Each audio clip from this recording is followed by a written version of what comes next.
Now, upon departing the station yesterday, Dragon underwent a sequence of departure burns, and the crew had a rest period and has since kicked off preparations for re-entry, including getting into their spacesuits and successfully performing a leak check. This next phase of the mission is when things really ramp up, and Dragon has a series of steps to complete before returning Crew-10 home. First, the spacecraft will perform a deorbit burn, which will put Dragon on a trajectory to return back to Earth. This burn will last about 17.5 minutes once it starts. The deorbit burn uses the Draco thrusters on Dragon, primarily the 4 located on the forward bulkhead, and it is executed at the apogee, which is the highest point of Dragon's current orbit around Earth. This deorbit burn will alter Dragon's path to ultimately line it up to re-enter Earth's atmosphere and splash down off the coast of California near San Diego this morning. Splashdown is planned for 8:33 a.m. Pacific time or 11:33 a.m. Eastern time. And then from there, Dragon will maneuver to the correct attitude and jettison its trunk, which is the cylindrical, unpressurized lower part of the spacecraft. The trunk is currently connected to the aft or bottom section of Dragon, where the heat shield is located. In order to expose the heat shield and get the vehicle ready for atmospheric re-entry, we'll jettison the trunk. After a successful liftoff and separation from Falcon 9 back on March 14th, Crew-10 made their way on board Dragon to the International Space Station and will complete 148 days in space upon mission completion with splashdown later today. The returning Now, multiple NTMs, or Notice to Mariners, are issued in advance of and during recovery operations, and Coast Guard patrol boats are deployed to discourage boaters from entering the splashdown zones. And again, we want to stress to the public the need to respect the safety zone. Recovering a spacecraft from the water is a hazardous operation, and any other boats interfering increases risk to the astronauts in Dragon, as well as the teams working to recover them from the water and the safety of those that come too close. For the safety of our crew and your safety, we recommend you sit back and watch, and we'll bring you the best possible views of our astronauts' homecoming today. Exactly. So let's take a minute to meet our returning crew. Our commander, NASA astronaut Anne McClain, is your Crew-10 commander. Born and raised in Spokane, Washington, NASA selected McClain as an astronaut candidate in 2013. Crew-10 is her second space flight after launching aboard the Soyuz MS-11 in 2018 and serving as flight engineer on the International Space Station for Expeditions 58 and 59. In total, she has now spent 352 days in space and completed 3 spacewalks, totaling 18 hours and 52 minutes. McClain is a West Point graduate and colonel in the U.S. Army, a highly decorated Master Army aviator. McClain has more than 2,000 flight hours in 20 different aircraft. McClain is also an avid rugby player and former member of the USA Rugby Women's National Team. She currently lives in Houston, Texas. And then next up is the pilot for Crew-10, who is NASA astronaut Nichole Ayers. The Crew-10 mission was the first space flight for Ayers, and she completed 148 days in microgravity, and during that time she participated in 1 spacewalk, totaling 5 hours and 44 minutes outside of the orbiting laboratory.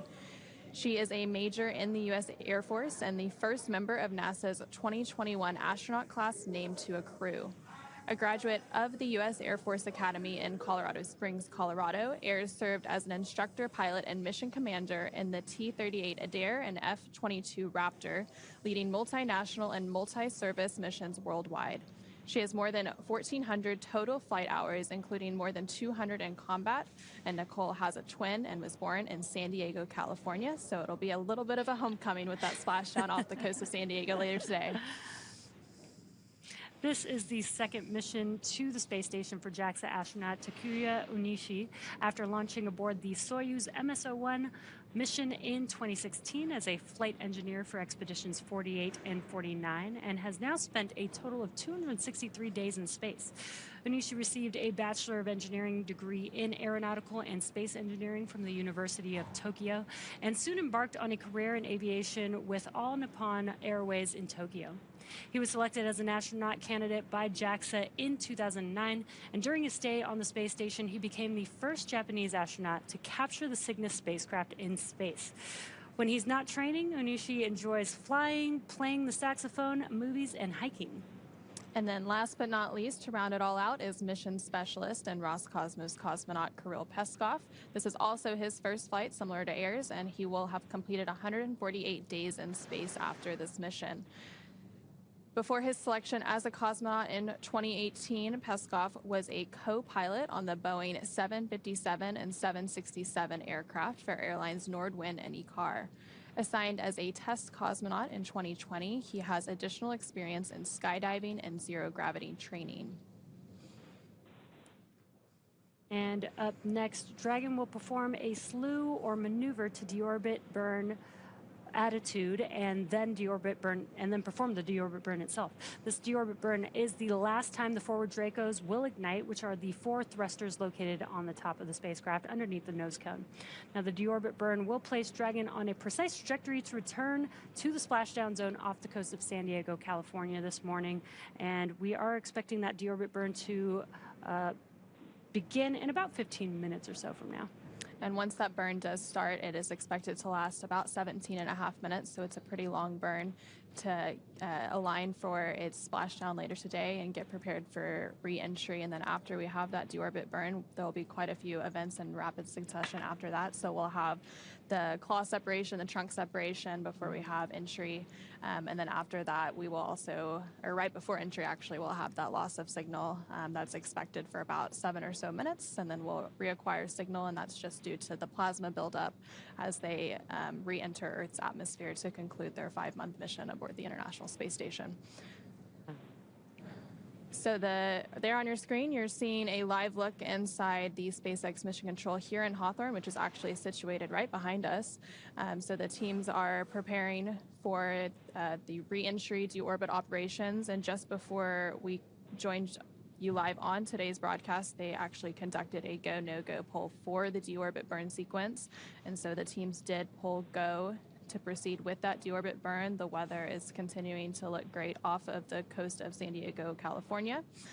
Along with the team there in Mission Control, there's teams that are getting ready to actually recover the spacecraft and the crew. So those boats and those teams are already headed out and getting staged at the splashdown location. And once we have splashdown again, that's targeted for 8:33 a.m. Pacific later today, 11:33 a.m. Eastern time. After we have splashdown, there's quite a few events that have to happen to actually get the crew hoisted up onto the recovery boat and then out of the capsule. And that whole process takes about 45 minutes or so before the hatches can be open, and then we can greet the crew back on the boat. So the first steps in that recovery process, we'll have 2 fast boats that go out there. They do some initial safety checks and safe the spacecraft. And then after that is done, the recovery boat, it takes about 30 minutes for it to reach the splashdown location. They'll start safing the spacecraft, get it all geared up so that it can then be hoisted onto the recovery ship. And the recovery ship today is the Shannon. So a lot is happening to bring these astronauts home. It's a huge team with a lot of moving parts. Yeah, and if you're following along at the bottom of your screen, you can see the time to splashdown. We're about 1 hour and 7 minutes or so away from the expected splashdown time. And this is actually the first West Coast splashdown for a NASA crew. Yeah. So it's an exciting milestone after all of those operations have been shifted from the East Coast, off the coast of Florida, moving over to California. So now with Crew-10, comprised of McClain, Nichole Ayers, Takuya Onishi, and Kirill Peskov, ready to deorbit and splash down back on planet Earth. Of course, they are heading to one of the 3 targeted sites supported by SpaceX and NASA. All of these sites are located off the coast of California, either Los Angeles Oceanside or San Diego. Of course, today they are targeting the site at San Diego. And spreading the supported sites across multiple locations helps to maximize the return opportunities for this mission and future crews, lowering the chance we'll have to wave off due to bad weather. And for those of you following along, as I just mentioned, today's splashdown does mark the first Dragon recovery of a NASA crew on the West Coast. Yeah, exactly. After 6 years of successful recovery operations off the East Coast, we've moved all Dragon recovery operations to the West Coast. The From-2 and Axiom-4 private astronaut missions were among the first to splash down off the coast of California after our return to the West Coast. NASA and SpaceX jointly selected our splashdown zones location from one of these 3 sites off the coast of California, and today the primary recovery site is San Diego, as we've been mentioning. This selection process works with a lot of different variables, including the space station's orbital trajectory, what landing sites are available and have favorable weather, how much free flight capability Dragon has for the trip home, and the sleep schedule for the returning crew members. We'll start with calculating daily return options based off of the space station's current orbit and Dragon's capabilities to maneuver and line up for reentry. The time from undock to landing at the primary site can vary from less than 6 hours to more than 39 hours. And of course, today's phasing from undocking yesterday is about 17 and a half hours. So they undocked yesterday at 3:15 p.m. Pacific with the splashdown today at 8:33 a.m. So getting home the quickest comes with some obvious benefits, but we always have to make sure the crew is properly rested for dynamic operations, preventing us from scheduling 20-plus hour days for them. And right there on your screen, you're actually seeing a great live look inside the Dragon Endurance spacecraft as the crew continues to prepare for those deorbit and entry operations. You're seeing them all suited up, and the closest to you on your screen right there is Roscosmos cosmonaut Kirill Peskov. Dragon SpaceX deorbit sequence start in 5 minutes.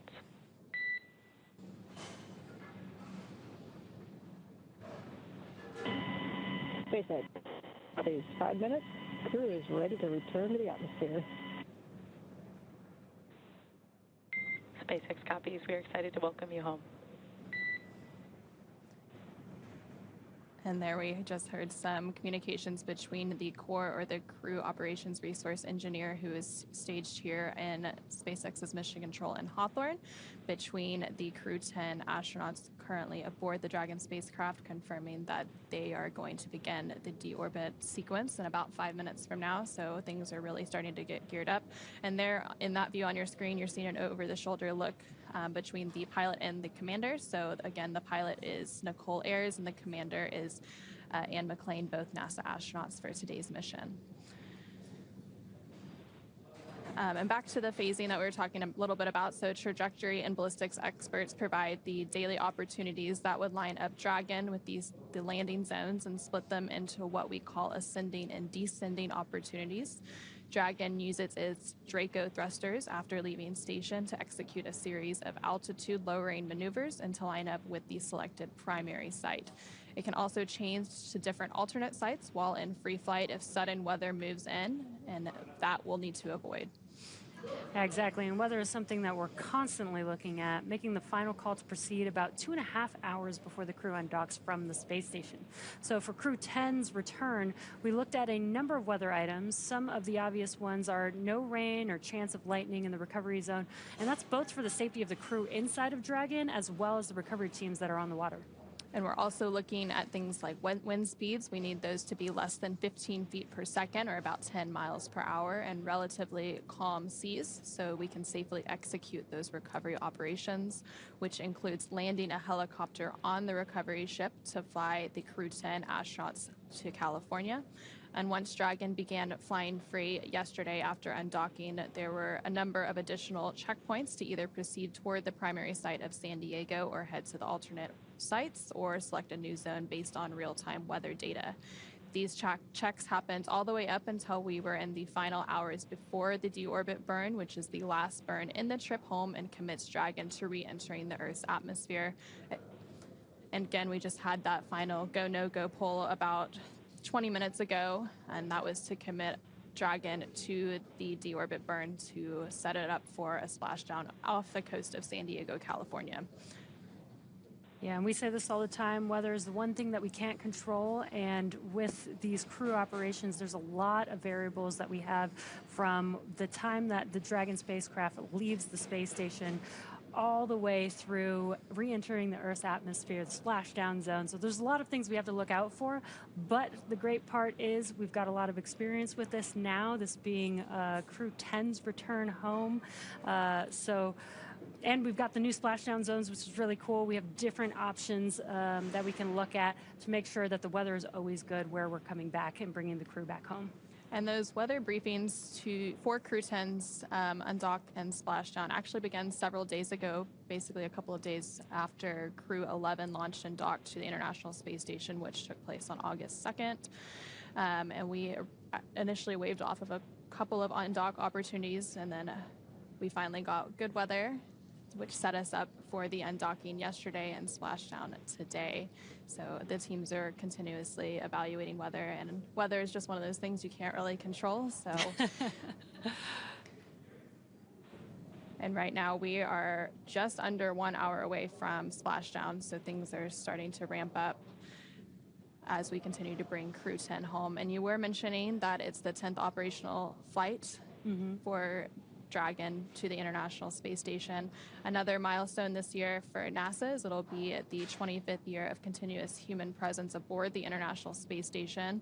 And in that time, a lot of science and research has been conducted, over 4,000 different research investigations across the life of the International Space Station, and things are continuing to happen during Crew-10's mission. They completed over 200 science investigations, contributing more than 600 hours of crew time to supporting that science and research aboard the International Space Station.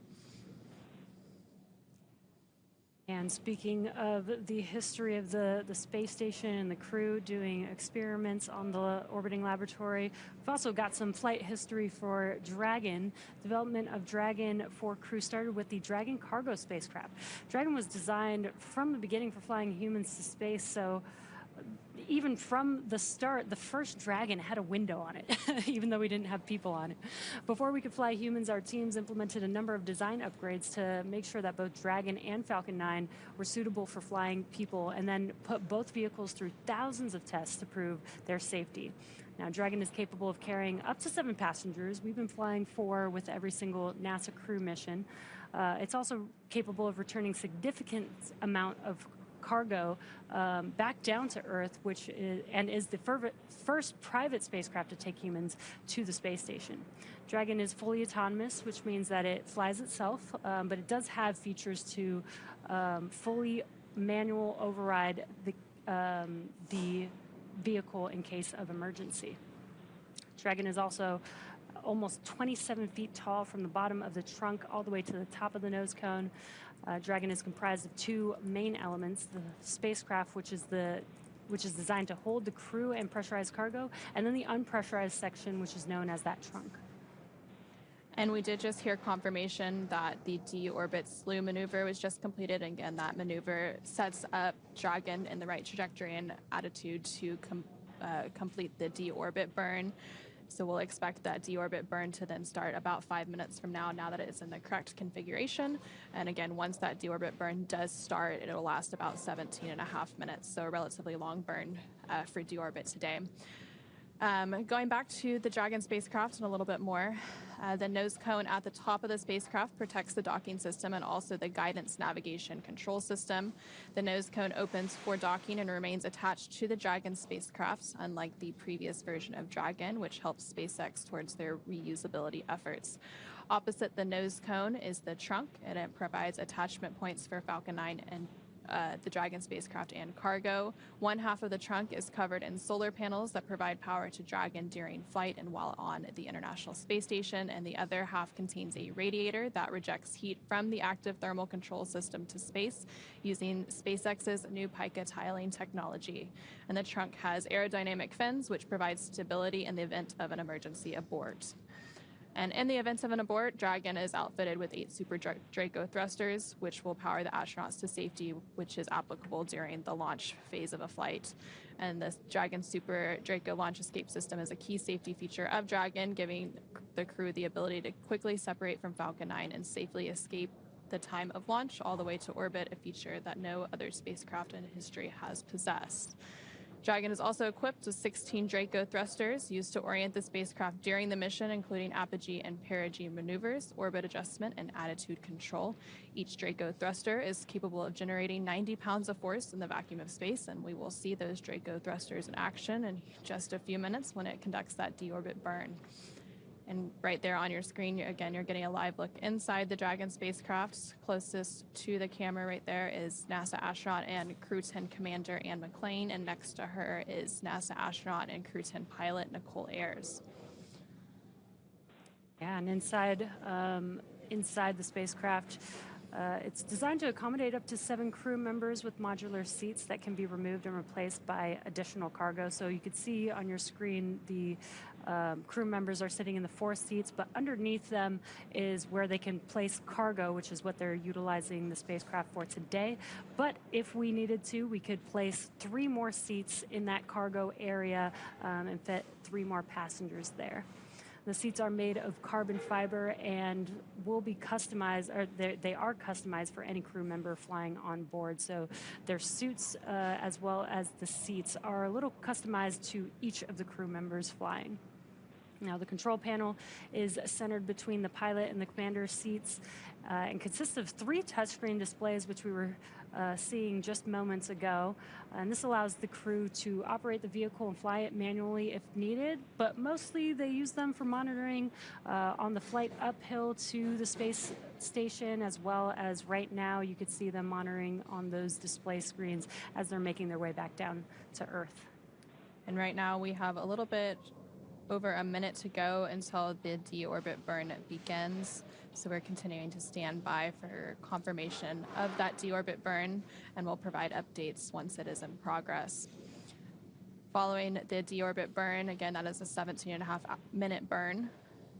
There will be a few activities in rapid succession. So we'll have the claw separation, the trunk separation.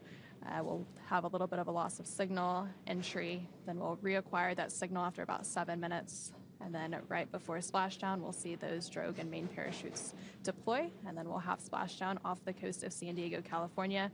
Less than 55 minutes until we have that splashdown. So really ramping up here and getting excited for bringing our Crew-10 astronauts home. Yeah, and again, you can follow along with the timeline, again, on the bottom center of your screen. That's the approximate time to splashdown of the Crew-10 members. And again, as we've been mentioning, they are just monitoring.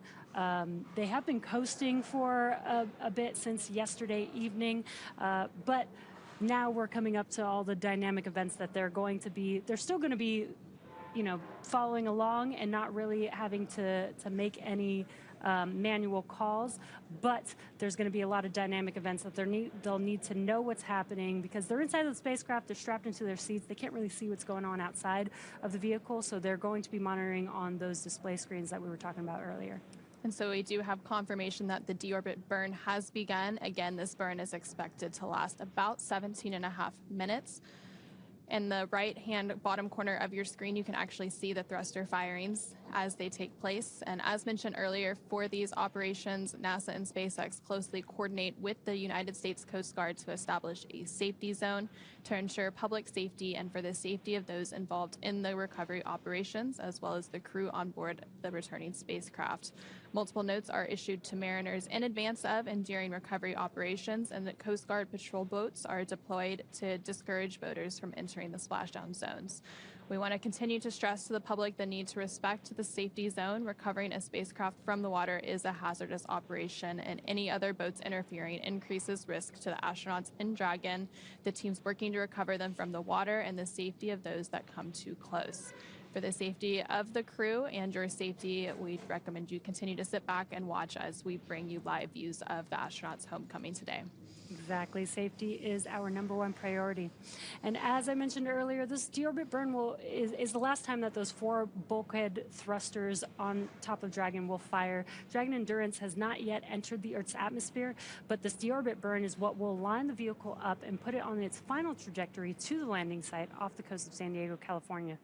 Right now, Anne, Nicole, Takuya, and Kirill are using their screens to monitor the burn duration, Draco thruster firings, and trajectory details like entry angle, spacecraft perigee, and how much distance remains until deorbit burn termination. Dragon, again, is flying itself, so all the crew has to do is stay strapped into their seats and keep an eye on how their journey is progressing.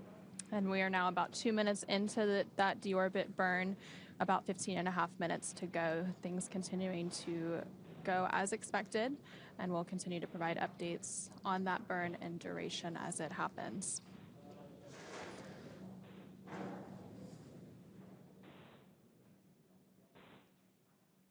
Yeah, and as we mentioned earlier, SpaceX has been recovering Crew Dragon off the coast of the West Coast, off the coast of California. And today is NASA's first crew coming home back to the West Coast. Now, previously, NASA did do recovery operations off the West Coast, but with our NASA crew with SpaceX, we have been recovering the crew off of the East Coast previously until today. Crew-10 will be the first off of California.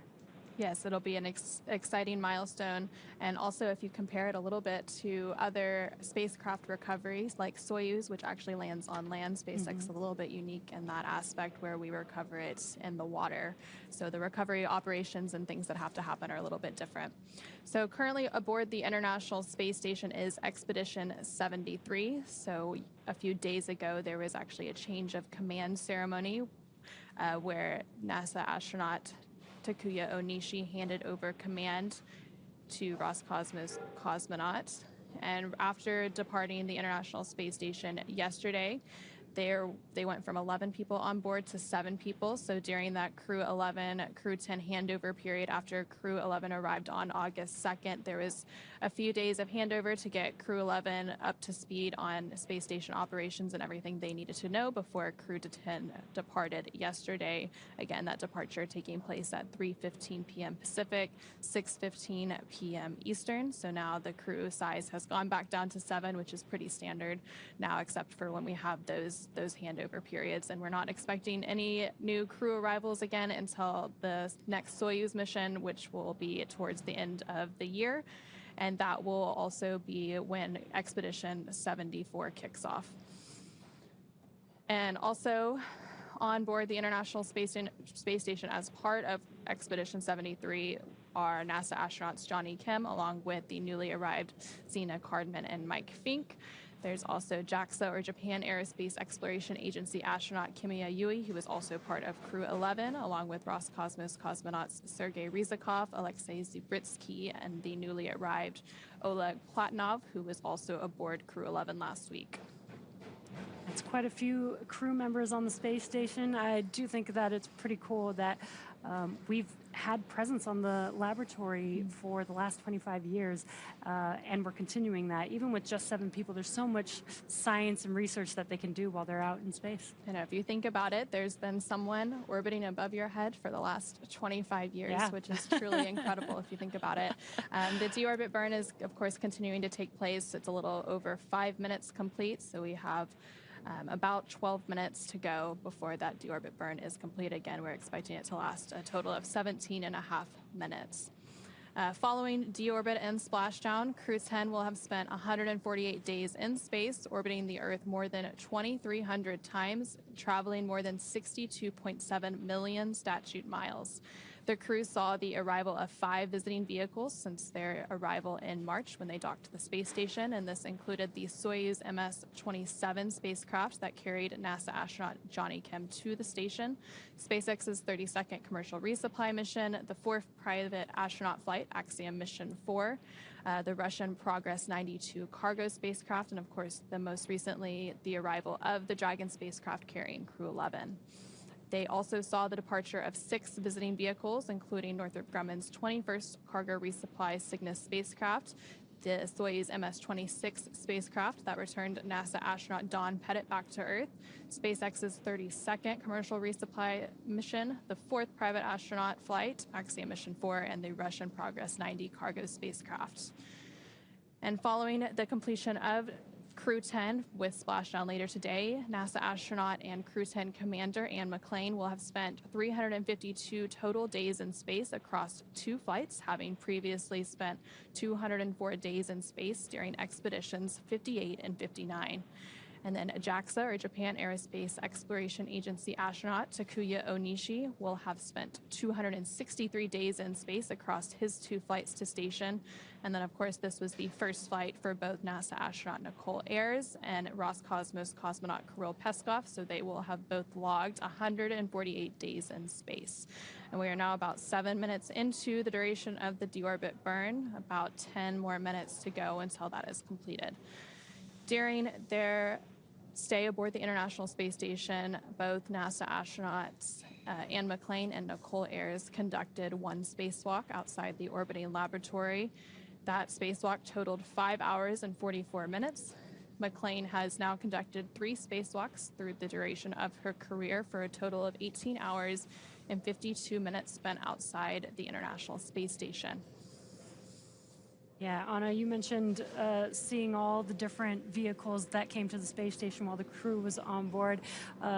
If you haven't been following along with some of the crew members, like Nichole Ayers, she's been posting, and she actually posted after Crew 11 arrived at the space station, showed some really cool views of both Dragon Endurance and Dragon Endeavour, both docked to the International Space Station. Also, some cool spacewalk photos there you can see on your screen, and that is Nichole Ayers performing that spacewalk, which is really awesome. And so she performed that spacewalk alongside her crewmate, NASA astronaut Anne McClain. And during that spacewalk, they did some preparation for a future IROSA, or International Rollout, or International Space Station Rollout Solar Array, and those are being added to the International Space Station's existing solar arrays to increase the power generation and output for the space station. Yeah, something that sometimes people don't know is that the astronauts are not only scientists, but they are also mechanics. They fix things. They have to go. Spacewalk sounds like maybe that's something fun to go out and do, but they're really going out there to fix something or install something new, which I think is really cool that they have all these very diverse skills that they're able to utilize. They're really the jack of all trades. They really do have to be the jack of all trades. And of course, if you look at their backgrounds, they have engineering backgrounds, they have science backgrounds, but they have to be able to support all of those science and research investigations. And there, currently on your screen, you actually see a photo of the Expedition 73 crew. It looks like they're all gathered together, sharing a meal inside the International Space Station. And so 11 International Space Station crew members in that photo gather inside the Unity module for a portrait. In the front row from left are Kimiya Yui of JAXA, or the Japan Aerospace Exploration Agency, Zena Cardman of NASA, Oleg Platonov of Roscosmos, and Mike Fink of NASA. And then in the second row are Nichole Ayers of NASA, Sergei Ryzhikov of Roscosmos, Anne McClain of NASA, and then in the back are Takuya Onishi of JAXA, Kirill Peskov of Roscosmos, and Johnny Kim of NASA, along with Alexei Zubritsky of Roscosmos. And right now we are about 10 minutes into the deorbit burn, over halfway complete with that burn, about 7 minutes to go until it is completed, setting Crew-10 and Dragon up for their re-entry into Earth's atmosphere a little bit after that. Yeah, and that deorbit burn should complete around the 36-minute mark on that time to splashdown clock on the bottom center of your screen. But we will wait for confirmation to call that, but it should be around that 36-minute mark. So here in this photo, 6 of 7 Expedition 73 crew members also posed for another portrait during dinner time at the galley inside the International Space Station's Unity module.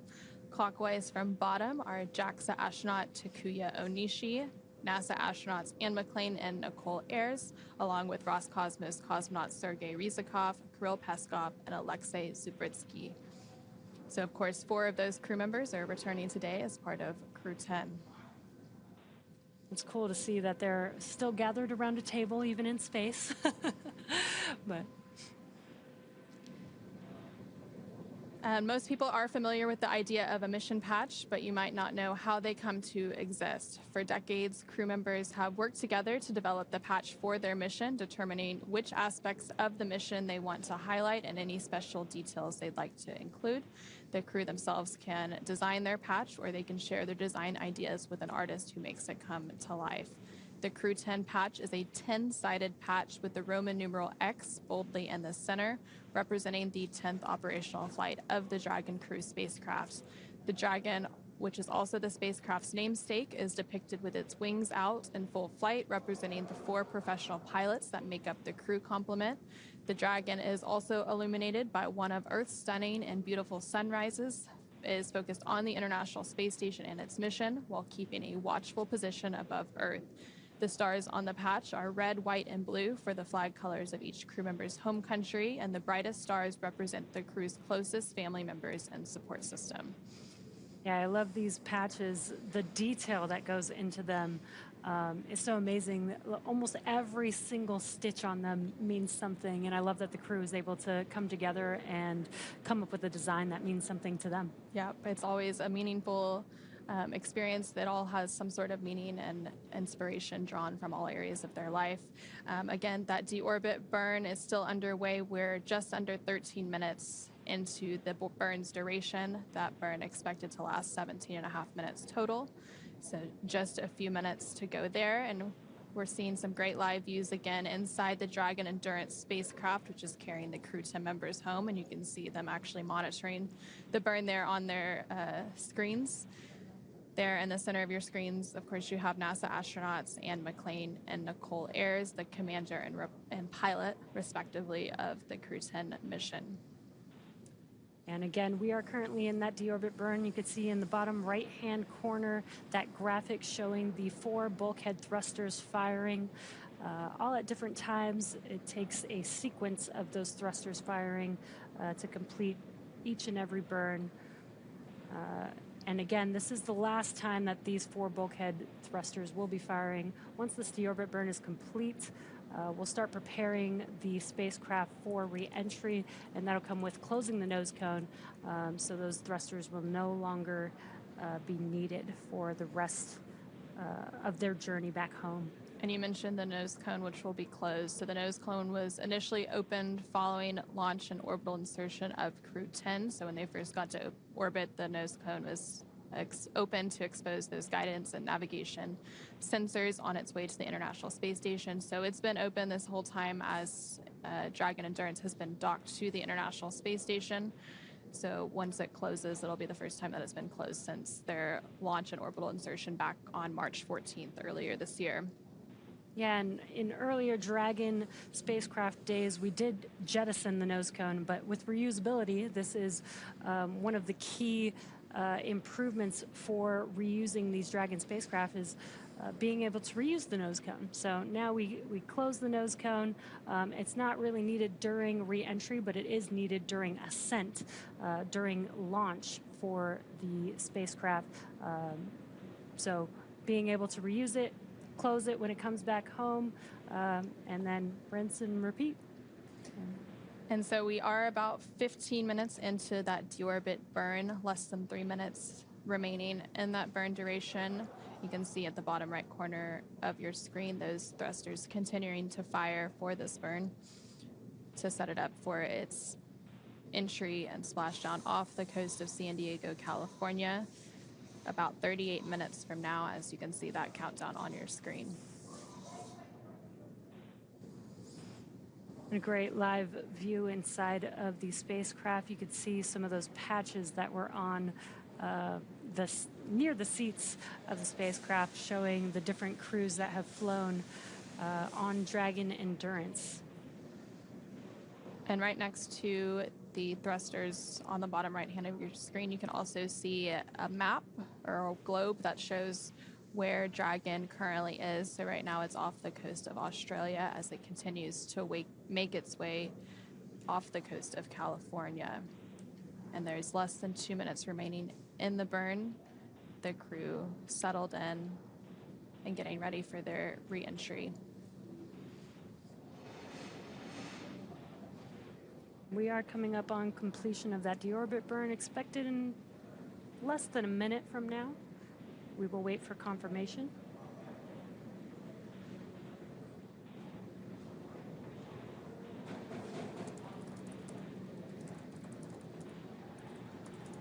And there you can see a good look in between NASA astronauts Anne McClain and Nichole Ayers over the shoulder as they monitor that burn on either side, the right and left screens. You can actually see those thrusters firing on their screens as well. And in the center, you can see a map of their trajectory to head off the coast of California for their splashdown near San Diego.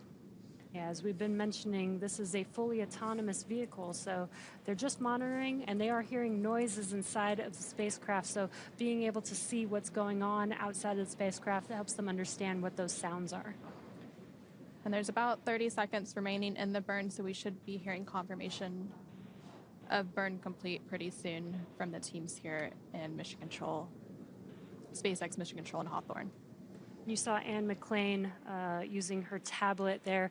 They do have those display screens. Dragon, SpaceX, deorbit burn complete and performance nominal. Trunk separation sequence initiated. SpaceX Dragon, copy nominal deorbit burn. And we had confirmation that the deorbit burn is now complete and the trunk separation sequence is now beginning. This means that the umbilicals are going to disconnect and Dragon is going to separate or jettison from the Dragon spacecraft. And we did just hear confirmation that the claw separation has been completed, and that trunk separation should be taking place in about 30 seconds from now. So again, we're going to have several events happen in rapid succession now, as we're just over 30 minutes away from splashdown.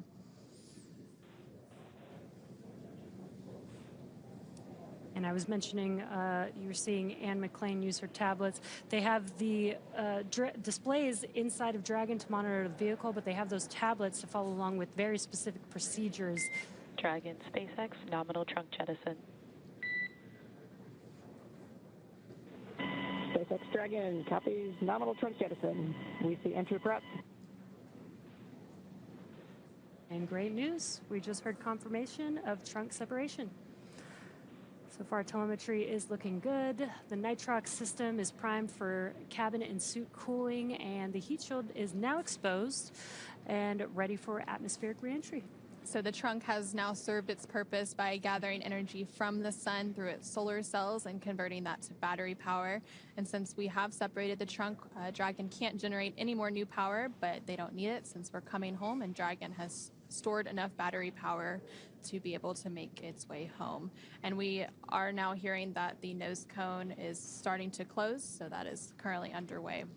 Yeah, exactly. Dragon is now closing that nose cone to protect the forward hatch for re-entry. Now, once it's closed, it will be locked by a set of hooks. And in the background, Dragon is currently inhibiting those forward bulkhead Draco thrusters that we just used to complete that deorbit burn, ensuring it's safe to latch the nose cone shut for re-entry. And here's a great live view of that nose cone coming closed. And the nose cone is over 25% closed so far, so happening pretty quickly. Also, the Dragon spacecraft has initiated the nitrox suit purge. This will help keep the Crew-10 astronauts cool and comfortable during re-entry, which is coming up in about 20 minutes. At this point, the crew are using their screens, as you saw a few minutes ago, to monitor the locking of the nose cone. And that nose cone is now about 50% closed and continuing to close. And of course, then we'll have the hooks to fully close it. Yeah, that nitrox is going to be very important because during re-entry, the outside of the vehicle gets really, really hot, about 3,000 degrees Fahrenheit. So keeping the crew cool throughout that period is going to be very important. We are expecting that nose cone to be completely closed in about 2 minutes from now at 8:02 a.m. Pacific, 11:02 a.m. Eastern. So we're continuing to monitor the progress of that nose cone closure. And again, you're seeing great live view of the nose cone closing. That camera on the nose cone actually showing it in progress.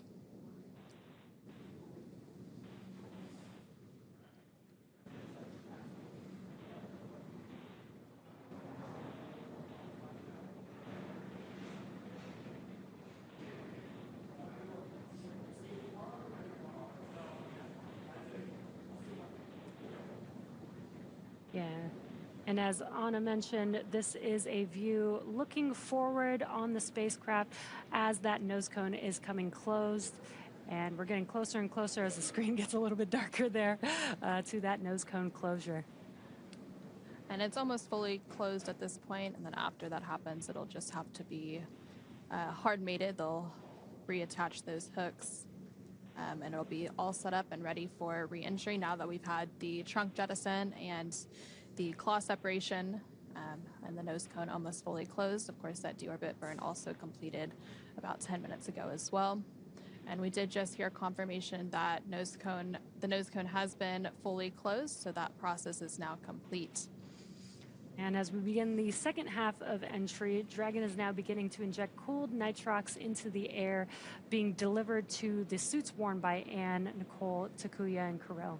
Again, this is what will allow the crew to remain comfortable while external temperatures reach that 3,500 degrees Fahrenheit.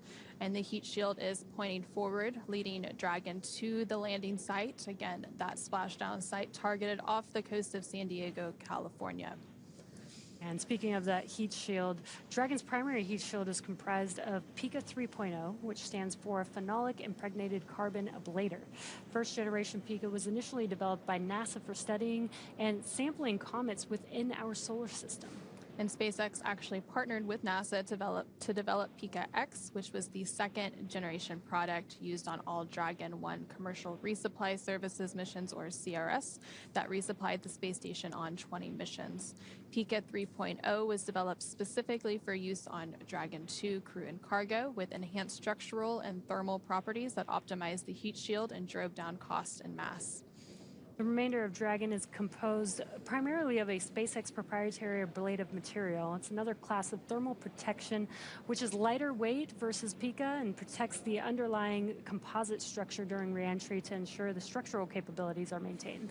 And while Dragon will experience temperatures well over 3,500 degrees Fahrenheit during peak reentry conditions, the characteristics of the TPS, or the thermal protection systems, coupled with the ECLIS, or environmental control and life support system, in the pressurized interior of Dragon, will ensure that Crew-10 stay cool and comfortable during all phases of reentry through splashdown. Yeah, and that's very important. They are going through a lot of dynamic events, especially that re-entry period. And while it gets hot around the vehicle, the crew is going to be experiencing a lot of movement, vibration as they're re-entering. So we want to help make sure that they're cool, that they have a temperate temperature inside of the cabin, as well as those suits. And the suits really act as an extension of the spacecraft. And now that the nose cone has closed, those hooks are driving closed as well. So the first set of 6 hooks have fully closed, and that second set of hooks are now traveling, and then we will have it completely closed and stowed and ready for reentry. Again, we are less than 30 minutes away from the targeted splashdown, about 28 and a half minutes until that splashdown, targeted for 8:33 a.m. Pacific, 11:33 a.m. Eastern, off the coast of San Diego, California. And after Dragon Endurance has re-entered the Earth's atmosphere, a series of parachutes will deploy to slow the crew's descent. First will be the 2 drogue chutes, followed by the 4 main parachutes to guide Dragon to its first contact with Earth since launching back in March of this year. Dragon will automatically deploy these parachutes when different pressure and positioning sensors on the spacecraft detect that they are at the right speed and altitude. And the vehicle velocity at the time of the drogue deploy is approximately 350 miles per hour, and they deploy at about 18,000 feet. Vehicle velocity at the main parachute deploy is approximately 119 miles per hour, and they deploy when the spacecraft is about 6,500 feet. And then at the time of splashdown, the vehicle velocity will have slowed down to approximately 16 miles per hour. The highest G loads the crew will experience during reentry is approximately 3 to 5 Gs. Yeah, it's pretty incredible how well those parachutes work. Those drogue parachutes are really important. They're 2 very small chutes, but if we didn't have those to help slow down the vehicle initially, we'd actually have to make the main parachutes about 3 times as big as they currently are. Yeah, and so Coming up, we will have a loss of signal. We're about 15 minutes away from that happening. It'll typically last around 7 minutes before we reacquire signal with the Dragon spacecraft. Again, this is completely expected. It happens during every reentry, and it's due to all of that plasma buildup on the spacecrafts. And again, the team there on the left-hand side of your screen. Dragon, SpaceX, nose cone secured for entry.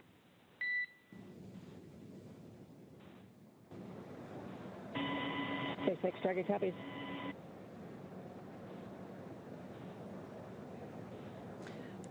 And we did just hear confirmation that the nose cone stow is fully complete, so all of those hooks have closed and it is prepared for that reentry phase. And again, on the left-hand side of your screen, you're seeing a live look inside the SpaceX Mission Control here in Hawthorne, California. And those teams are, of course, going to continue to monitor the progress of the reentry operations. And as soon as they come out of that loss of signal that we'll have in a few minutes, they will call back up to the crew and check in on how they're doing and get prepared for a splashdown. Yeah, the team here in Mission Control actually monitors the crew from launch all the way till they arrive at the space station. And then we hand it over to Mission Control Houston while they're on board the space station. And then this crew, again here in Mission Control, will monitor the crew as they undock and come back all the way down, all the way until they're safe back on land, actually. Yeah, so during the dynamic operations for arriving and departing the International Space Station, the two mission controls are actually in what's known as integrated operations. So yesterday, during undocking and departure of the Dragon Endurance spacecraft and Crew-10, the SpaceX Mission Control team and the NASA Mission Control team in Houston were working in tandem during that operation until Dragon exited what is known as the approach ellipsoid, which is one of those two invisible boundaries surrounding the International Space Station that guide arriving and departing visiting vehicles to the space station. Yeah, and I did say back on land, but I meant back on planet Earth. Once they're out of the spacecraft, then we have the medical teams checking in with the crew, making sure that they're safe, healthy, and then they'll take a helicopter ride back to land to continue their research. They do still have to get checked out, and the mission doesn't completely end right when they land back on Earth. They do still have a little bit more research to complete. And so right when they exit Dragon, once they are on the recovery boat, again, the recovery boat is the Shannon. We're actually hearing reports that the recovery boat is staged and ready for splashdown and ready to receive the crew. But it'll begin with medical evaluations on the boat, and that will progress through exercises that improve mobility, balance, flexibility, aerobic conditioning, strength, endurance, and the body's ability to sense its position. Dragon, SpaceX for final entry briefing. Report when ready to copy.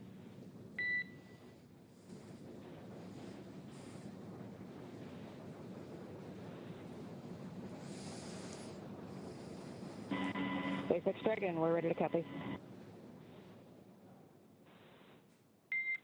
Dragon, I have no deltas to the previously briefed times.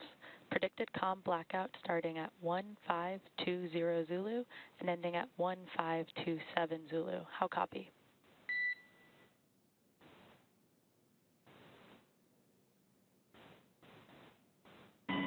SpaceX Dragon, we copy. No deltas and 1520 to 1527 for comm blackout. That is a good read back, Dragon. The vehicle is healthy, weather is still looking good, and recovery forces are on site. I have one final reminder that the Vehicle 1 Rio LED on your control panel is unavailable.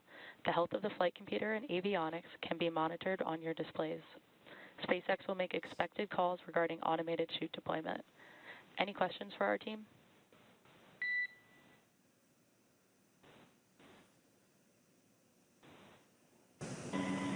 SpaceX Dragon, Crew-10 has no questions, and we'll see you all shortly.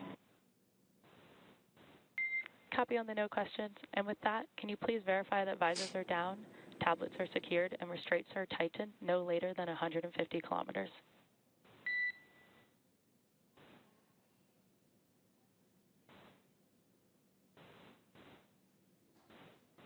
Copy, will do.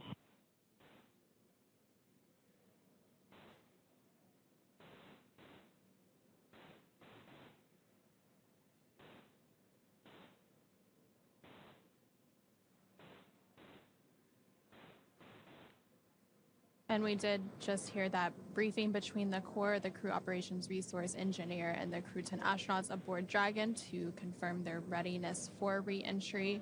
We are expecting that communications blackout to take place about 9 minutes from now. Again, it'll last about 7 minutes during that re-entry phase as they start to return to Earth's atmosphere and the gravity associated with it. Again, while they were aboard the International Space Station, of course, they were in the microgravity conditions, so it does have some impacts on the human body. So the returning astronauts will undergo the same pre-flight tests to assess their health status, and these results inform a personalized reconditioning program to restore their physical performance safely and progressively to their pre-flight baseline. Post-flight reconditioning is unique for each astronaut and varies by individual. While most crew members reach their pre-flight fitness baseline within the first 45 days of returning to Earth, it is not uncommon for NASA to extend reconditioning programs to meet an astronaut's specific needs and pace of recovery. So, of course, we have a whole team that will be supporting the astronauts in their recovery.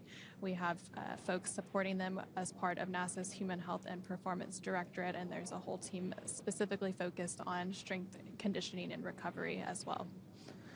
And so during their mission, Crew-10 contributed to more than 200 unique scientific experiments across about 600 hours of science and research and technology demonstrations during their stay aboard the orbiting laboratory. One of those experiments was the rhodium plant life experiment, and this investigation studies how radiation and gravity environments at different orbital altitudes affect plant growth by comparing Crew-10 data with plants flown aboard the Polaris Dawn mission, which flew deeper into space. Studies have shown microgravity affects growth rates, and a better understanding of the mechanisms behind this could improve plant growth techniques in space and on Earth. As mentioned earlier, NASA astronauts McClain and Nichole Ayers also conducted a spacewalk to upgrade the International Space Station's power generation systems. The duo installed hardware to support an IROSA, or International Space Station Rollout Solar Array, which are more compact and produce more power than the station's original arrays. The IROSAs were first demonstrated aboard the orbiting laboratory in June 2017. And 8 have been installed to augment the power available for scientific research and other activities.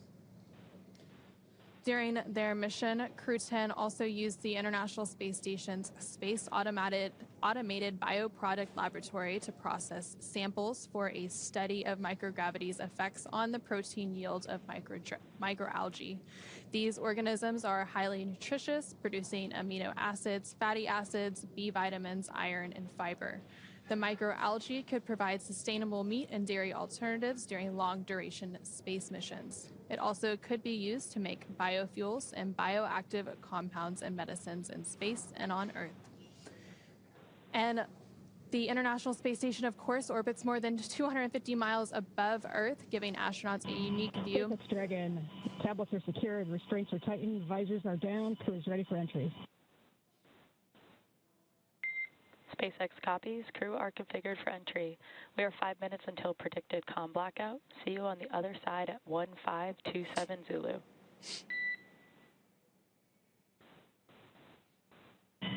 Dragon copies. See you there. And there we did just hear some additional communications between the Corps here and SpaceX Mission Control in Hawthorne and the Crew-10 astronauts aboard the Dragon Endurance spacecraft, confirming that their visors are down on their reentry suits and they're preparing for the reentry and splashdown activities to come. We are expecting that communications blackout in less than 5 minutes from now as we target that splashdown in just about 18 minutes from now at 8:33 a.m. Pacific, 11:33 a.m. Eastern off the coast of San Diego, California. So again, a little bit about the science that the crew had been conducting during their 5 months aboard the orbiting laboratory. As the International Space Station orbits more than 250 miles above Earth, it gives astronauts a unique view of their home planet where they can photograph familiar places and interesting phenomena. While passing over a stormy night, NASA astronaut Nichole Ayers captured images of simultaneous lightning bursts at the top of 2 thunderstorms. Scientists used instruments installed on the space station to study lightning and other weather conditions in Earth's upper atmosphere. This research helps protect communication systems and aircraft while improving atmospheric models and weather predictions. And you can see a view of that photo there just on your screen. It's quite beautiful. And we're about 4 minutes away from that communications blackout. Another one of the experiments that the crew contributed to was the Apex 12 investigation, which examines how space radiation affects telomere activity in Thale crest plants. Telomeres, which are repetitive DNA sequences that protect the ends of chromosomes, become shorter each time a cell divides and indicate cell aging. The Apex 12 investigation could clarify the role of telomeres in aging and diseases and help scientists equip plants and other organisms for the stress of long-duration spaceflight. And to round it all out, one of the other experiments they conducted was using a fluorescent microscope known as ELVIS, which captures the motion of microscopic algae and bacteria in 3D, a new capability aboard the International Space Station. The technology could be helpful in various applications in space and on Earth, such as monitoring water quality and detecting potentially infectious organisms. And so we are now about 3 minutes away from that communications blackout, and during that we'll also have confirmation that entry begins. It typically happens about 2 minutes after the initial loss of signal with the spacecraft. They'll begin that entry process. Yeah, the communications blackout is expected at 8:20 and through 8:27. So some other cool photography while on station. Dragon docked to the International Space Station, soars 259 miles above Cambodia in this long-duration photograph revealing star trails, lightning storms, and the city lights of Southeast Asia streaking below. And I love these incredible views that they get, and they get to take these photos that we get to see even though we don't get to be up there in space with them. Just an incredible view. And we are now about 2 minutes away from that communications blackout, a little less than 2 minutes. And then after that, the entry will begin. We did hear that the nitrox and suit purge is underway, and they are beginning all of those entry preps. So again, we will stand by as we continue to hear from the team and as we enter this communications blackout in just a few moments. Yeah, and the suits are there. They're an extension of the spacecraft. They help keep the crew cool, but they also have features just in case there's a depressurization inside of the cabin to help keep the crew safe and healthy during re-entry. It's unlikely to happen, but we have those suits just in case, and the suits are flame resistant. They have 3D printed helmets which are attached. Basically, the IVA intravehicular suits are used for just inside of the spacecraft, so not like the EVA suits that we were showing earlier. They're only used for inside of the spacecraft, and again, they help flow nitrox through the suit, help keep the crew cool, as well as providing them oxygen through these dynamic events as they're coming back down to Earth. And during Crew-11's launch, we actually noticed Mike Fink has a new IVA suit, so he's debuting a new one. You can't really see too much of the details unless you look real close, but it'll be rolling out real soon. Yeah, there was a lot of lessons learned from the Polaris Dawn mission with the SpaceX EVA suits that we've translated to the IVA suits. So Mike Fink is the first one to wear the upgraded one, but then Crew-12 is actually expected to wear all of the new designed suits. So that's pretty exciting. It will be exciting, and we are just moments away from that communications blackout, about 10 seconds until that is underway. And so again, we are expecting that communications blackout to begin here, and it'll last approximately 7 minutes due to plasma formation around the spacecraft. And during this blackout, no vehicle telemetry is received by Mission Control, which you're seeing a live view of Mission Control on your screen, or by the recovery team, which is staged out off the coast of San Diego, California. And no external commanding of the vehicle or voice communication is possible. And as a reminder, Dragon is designed to fly itself, so during reentry, the vehicle will be slowing down from orbital velocity, which is approximately 17,500 miles per hour. The top temperature Dragon will experience upon reentry is 3,500 degrees Fahrenheit, which is really hot. The blackout period is expected to last about 7 minutes. Again, it has begun at 8:20 a.m. this morning. Again, expected to be complete at 8:27 a.m. And we're not going to hear any comms right now because we know that we have a loss of signal at this moment. But at the expected 8:27 a.m. time frame, we'll start to hear some comms from the Corps to the crew, checking in to see if they have acquired the acquisition of signal again. And during that 7-minute comms blackout is also when the entry phase begins. So that is expected to begin about a minute from now at 8:22 a.m. Pacific, 11:22 a.m. Eastern time. And so things will be really ramping up. Again, during re-entry, the vehicle will be slowing down from its orbital velocity, which is approximately 17,500 miles per hour. And the top temperature that Dragon will experience during that re-entry is about 3,500 degrees Fahrenheit. Yeah, and we do have windows on Dragon, so the crew, at least the two passengers next to the windows, are going to get to see that plasma buildup, which we've heard is a great view of all the different colors that the plasma creates as it's coming back through the Earth's atmosphere. And so on the bottom left-hand side of your screen, you can actually see some of the vehicle data. So then once we have the signal reacquired, that will update a little bit. But before that reentry, they were at an altitude of about 82.5 kilometers. So continuing to come back down again as the International Space Station itself. So when it was docked, it was at about 260 statute miles above Earth's atmosphere. And less than 11 minutes until splashdown of the Crew-10 crew. And again, they're currently in a blackout period, so we're not going to have any visuals. We're not going to have any comms for a few more minutes. We're about 2 minutes into the blackout period, about 5 minutes left. And or right after that splashdown, a lot of things will happen in rapid succession. So it takes about 45 minutes from splashdown until the boat is fully onto the recovery boat, the Shannon, which is staged out in San Diego, California. And then after it is hoisted up onto the boat, the hatch will be opened and we will welcome Crew-10 back aboard the boat, and they will begin those medical checkouts and evaluations before they are flown back to shore off the coast of California, and then from there they will be prepared to fly back to Houston and begin their full recovery and be greeted by friends and family. And so we're now a little over 3 minutes into the communications blackout, about 4 minutes to go. The vehicle should be experiencing that entry phase right about now. Once we have that communications back, we'll have those initial comm checks, and about 2 minutes after we reacquire that signal, we do expect the drogue parachutes to deploy, followed in rapid succession by the main parachutes deploying. Again, that will slow the vehicle down even further to about 16 miles per hour at the time of splashdown.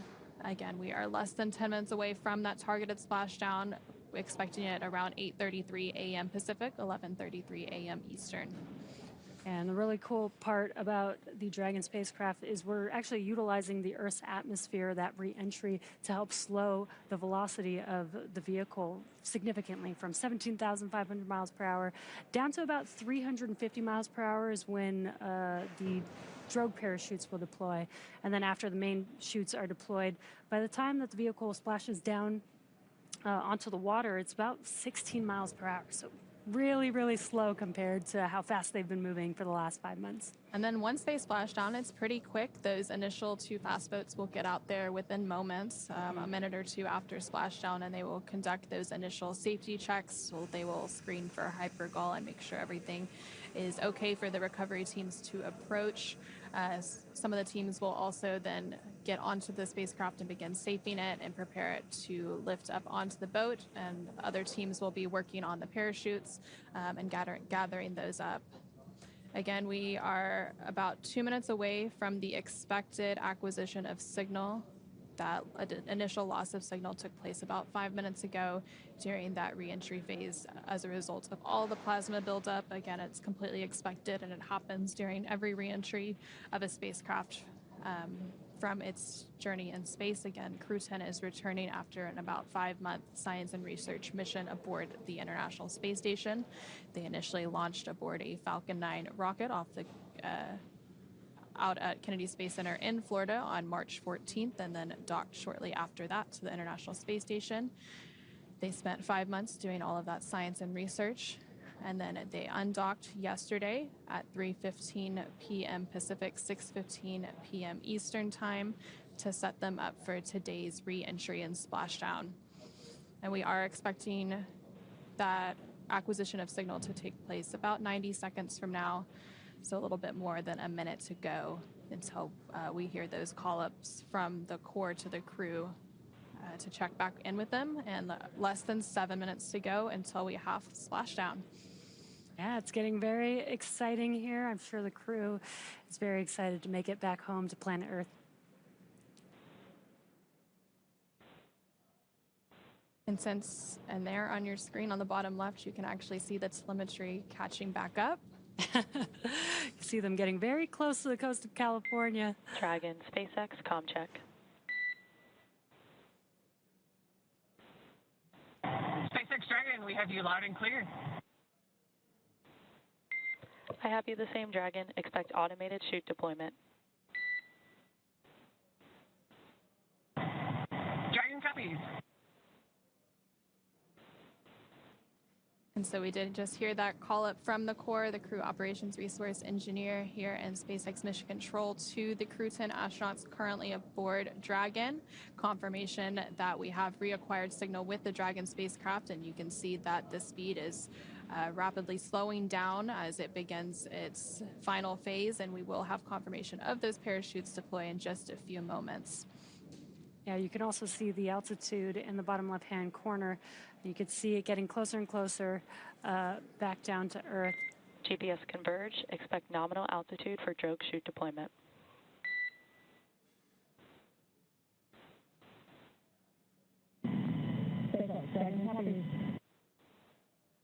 And the core just informing the crew of what's going on. They're going to be feeling a lot of different things inside of the spacecraft where they can't see what's going on outside.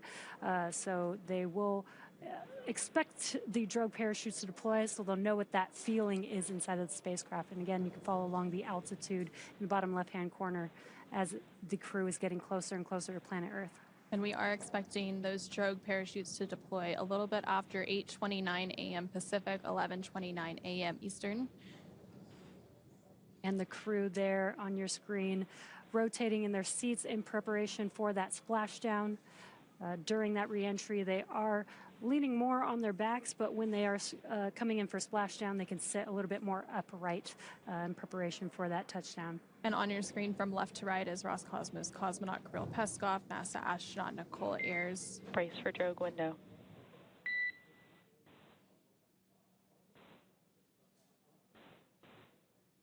NASA astronaut Anne McClain and JAXA astronaut Takuya Onishi. Again, they are getting prepared for that drogue deploy, which should be happening in just a few moments from now. Again, we expect that a little bit after 8:29 a.m. Pacific, 11:29 a.m. Eastern, and it will be followed shortly thereafter by the main parachutes deploying. And there you're seeing a live look as from the recovery team, a helicopter that has a camera tracking the spacecraft during its reentry.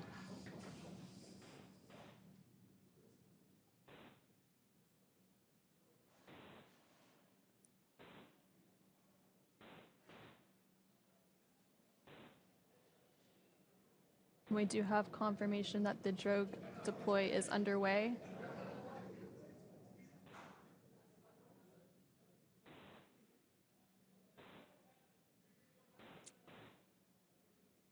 There are those two drogue Visual chutes. and 2 healthy drogues. Copy out the drogues. Copy out the drogues. And a great live view from the spacecraft itself, seeing those 2 healthy drogues deployed. And the spacecraft has now slowed down to less than 200 kilometers per hour, and it is now just over 2 kilometers above the water as it prepares for splashdown, and we should have that main parachute deploy in just a few moments to continue slowing the spacecraft down to about 16 miles per hour at the time of splashdown. There's the main chutes deployed. They're going to open up here shortly. Main chute descent rate nominal. And we do have confirmation and a visual view. Dragon copies. 1,000 meters. 1,000 meters. And We copy 1,000 meters. And there's a great look of the Dragon Endurance spacecraft as it makes its way to its splashdown site off the coast of California under those 4 main parachutes that have now deployed, and about 900 meters away from the water surface. Dragon, 800 meters. Dragon, 800 meters. 800 meters. Crew monitoring their altitude as they make their way to splashdown. I love these daytime views that we get.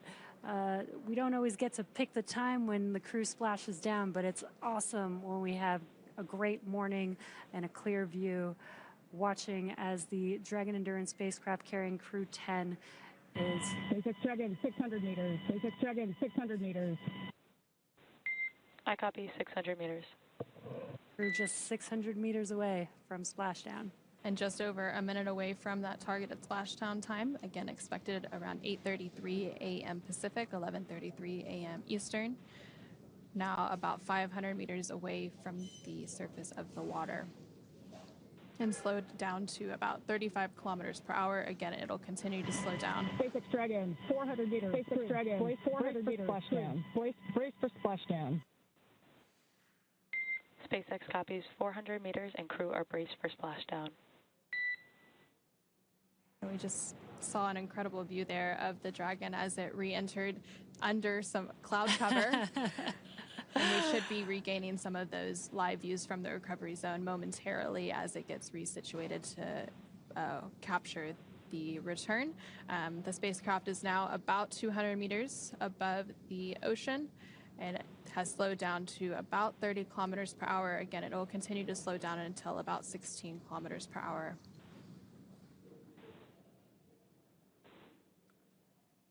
And there we can see another live look of the Dragon Endurance spacecraft carrying Crew-10 back home to Earth following their 5-month mission, moments away from splashdown.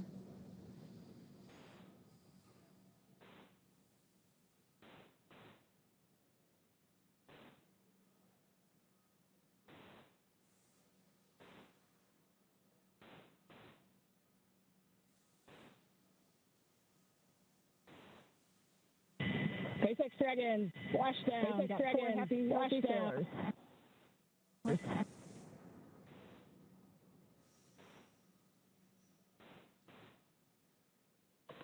SpaceX copies splashdown. And we did just hear that confirmation of splashdown. The view that you're seeing on your screen is a little bit delayed, which is why we don't have that visual confirmation yet, but we do have that verbal confirmation between the crew and the Corps that they have successfully splashed down, and Dragon Endurance has now returned home. And there is that live look of Dragon Endurance as it sits on top of the ocean off the coast of San Diego, California. Dragon, SpaceX, we see the onboard for Power 1 28-volt converter. No crew action required at this time. Stand by for more words. Dragon copies, no crew action on the caution. Dragon copies, no crew action on the caution. Dragon Endurance has now returned home, and NASA astronauts McClain, Nichole Ayers, JAXA astronaut Takuya Onishi, and SpaceX Dragon for step 1.2. And SpaceX Dragon for step 1.2. 4 fired. 800. We see 4 fired. And Dragon, we see the same. And Roscosmos cosmonaut Kirill Peskov are back on Earth after an approximately 17.5-hour return journey from space, completing their 5-month mission aboard the International Space Station. The SpaceX recovery ship and team has been waiting for Dragon splashdown, and they will now start to make their way to the splashdown location. The teams have been ready and waiting about 3 nautical miles away, so it's going to take them about 30 minutes to make their way to Anne, Nicole, Takuya, and Kirill inside of Dragon. And so we did have splashdown happen on time at 8:33 a.m. Pacific, 11:33 a.m. Eastern off the coast of San Diego, California. And so we are eagerly awaiting that recovery. There are a few steps that take place before the crew can exit the spacecraft. First, those fast boats will go out to the recovery location to conduct some initial safety checks, test for hypergol, and ensure that everything is safe and ready for the recovery teams to approach, and then proceed through those following steps to get the capsule back onto the recovery boat, the Shannon. And so the Shannon will make its way out to the specific recovery location. It takes about 30 minutes for it to get out there. So by the time the safety and hypergol checks. Dragon 3.1 are upright. We copy Stable 1. On behalf of SpaceX, welcome home. 50 system safety verifications are in progress. I will report back when recovery personnel are en route. SpaceX, Dragon, entire Crew-10. Thank you for that flight. Truly an honor of a lifetime. That last 20 minutes. I think 20 minutes. Carnival ride. We get back the line and the line and the go again. Thanks for the safe landing. We'll see you shortly.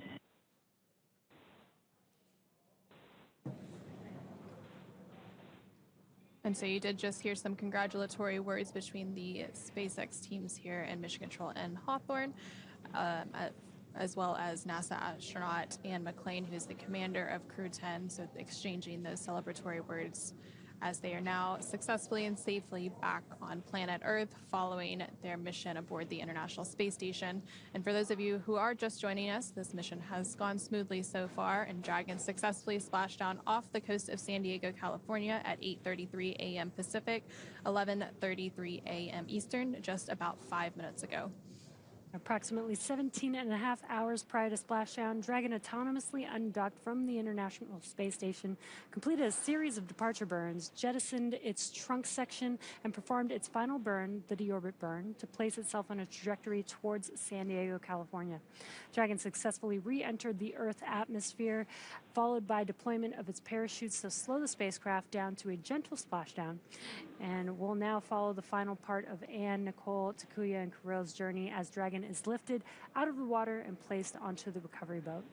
And upon detection of landing, Dragon does automatically release the main parachutes to prevent wind from pulling the spacecraft.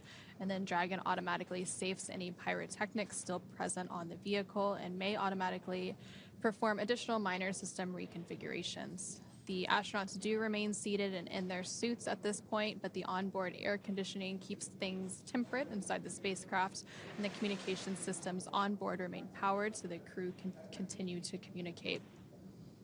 Now, SpaceX has 2 fast boats in the recovery fleet, which have moved quickly to the splashdown point, and you can see one of them there on your screen next to the Dragon Endurance spacecraft. They are being followed by one of the main recovery vessels, which will move into position upon upwind of the spacecraft. The 2 fast boats have very specific roles. The first approach is focused on immediate safety inspection of the spacecraft integrity and checking for any presence of hypergolic propellant vapors, ensuring that it's safe for the recovery vessel to approach Dragon. Now, once Dragon is cleared for full approach, the team begins rigging the spacecraft for water recovery by the recovery ship. The second fast boat is responsible for parachute recovery and also serves as a redundant boat to the first. And we'll see a team member on a jet ski soon helping to gather up the detached parachutes. And it does take about 10 minutes for the recovery crew to complete their safety checks. And then once complete, the team will begin preparing Dragon to be lifted onto the recovery vessel, the Shannon, today. As part of the preparation for this lift, one member of the recovery team will climb on top of the spacecraft so they can attach Dragon's hoist rings and connect the lifting lines. It will take less than an hour to raise Dragon to the recovery boat and remove the crew from the spacecraft. After those initial medical checkouts, the crew will return to land within 4 hours by helicopter, and if no additional medical assistance is needed, the crew will then board a waiting NASA plane and depart for Houston and make their way home.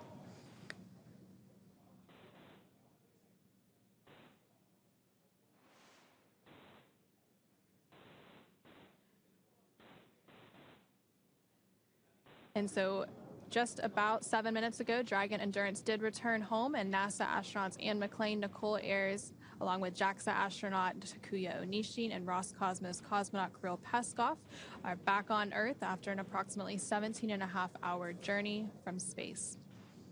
SpaceX recovery ship and team has been waiting for Dragon splashdown, and they're now currently making their way to the splashdown location.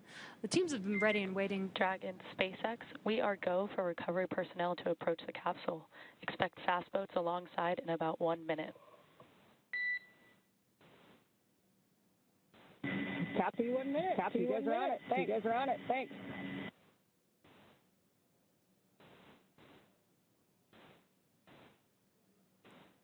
And so we did just hear confirmation that the recovery boats or the fast boats have been given the confirmation to proceed. So those recovery steps will soon commence. Again, it takes about 10 minutes for all those safety checks to be completed. And we actually have a team member out on the recovery boat who we will be hearing from momentarily to get her perspective. And so joining us from the recovery vessel is NASA Public Affairs Officer Reagan Scharfetter, who had a first-hand view of the crew returning and splashing down.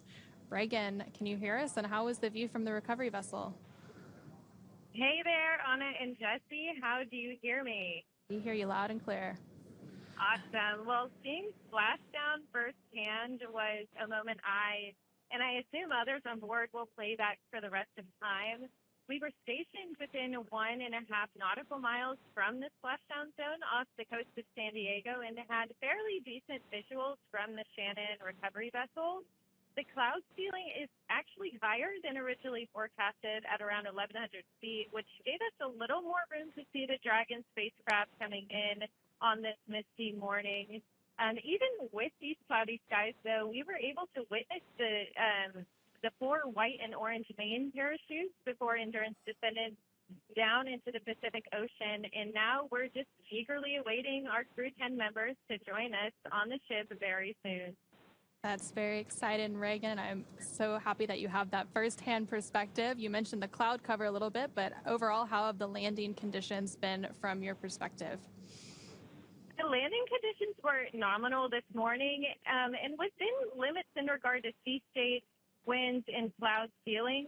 There was also some excitement earlier on board when we spotted not only whales, but also a pot of dolphins and a shark out on our starboard side.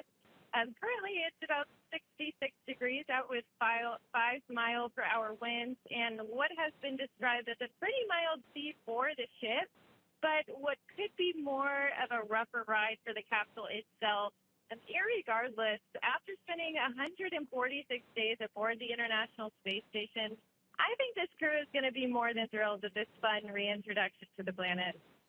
We're going to have to keep our eyes peeled for some whales over here, I guess. But can you tell us a little bit about the recovery journey to get to this point?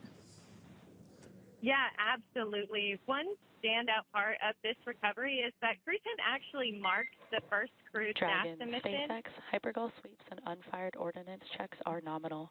Rigging is in progress. Approximately 5 minutes until capsule lift. We have flight surgeons standing by. Please confirm crew are ready for PMC. Copy 5 minutes. Copy 5 minutes to lift. Crew's ready.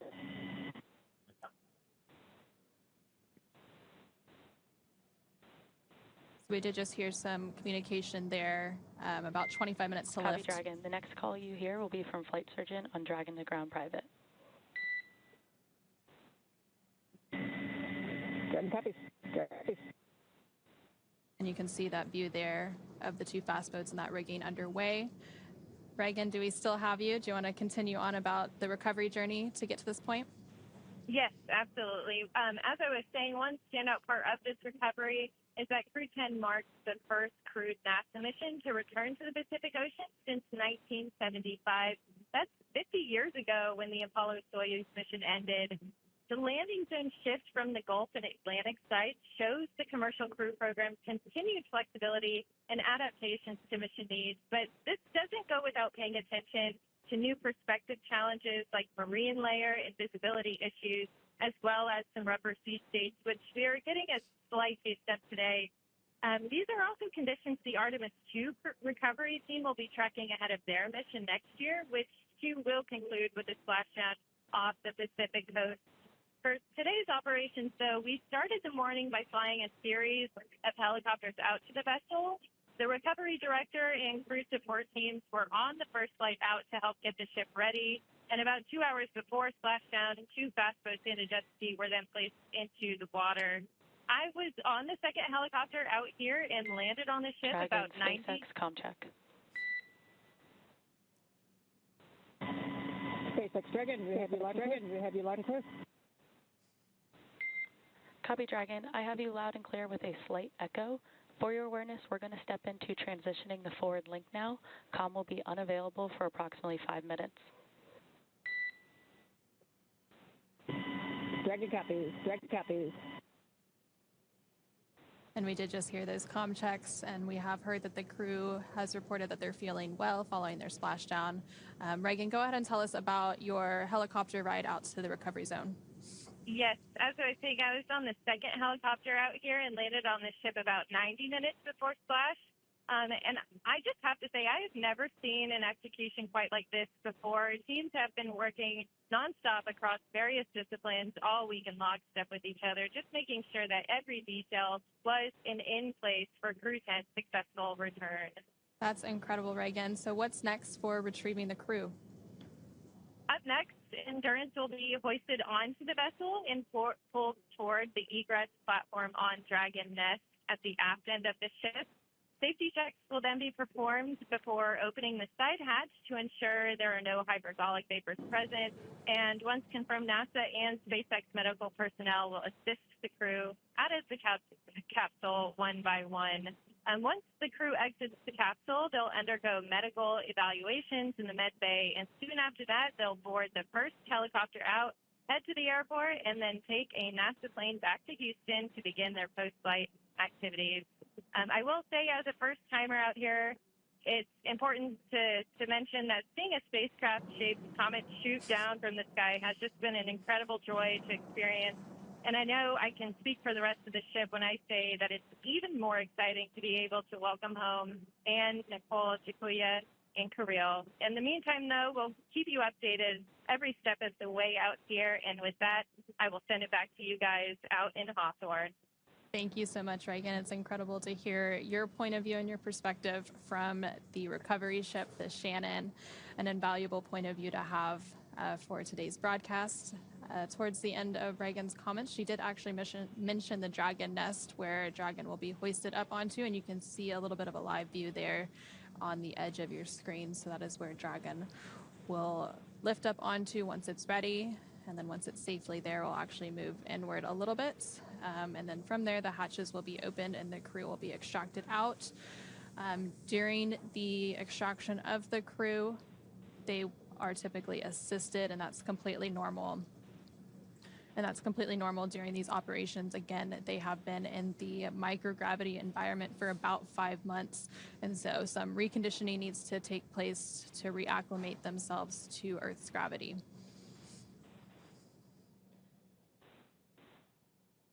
And this is a view from the recovery vessel, but we did see the recovery teams preparing. Dragon, SpaceX, forward link transition complete, comm check.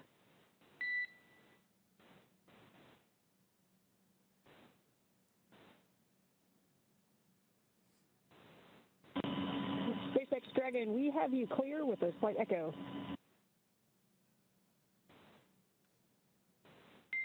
Dragon, we have you the same without an echo.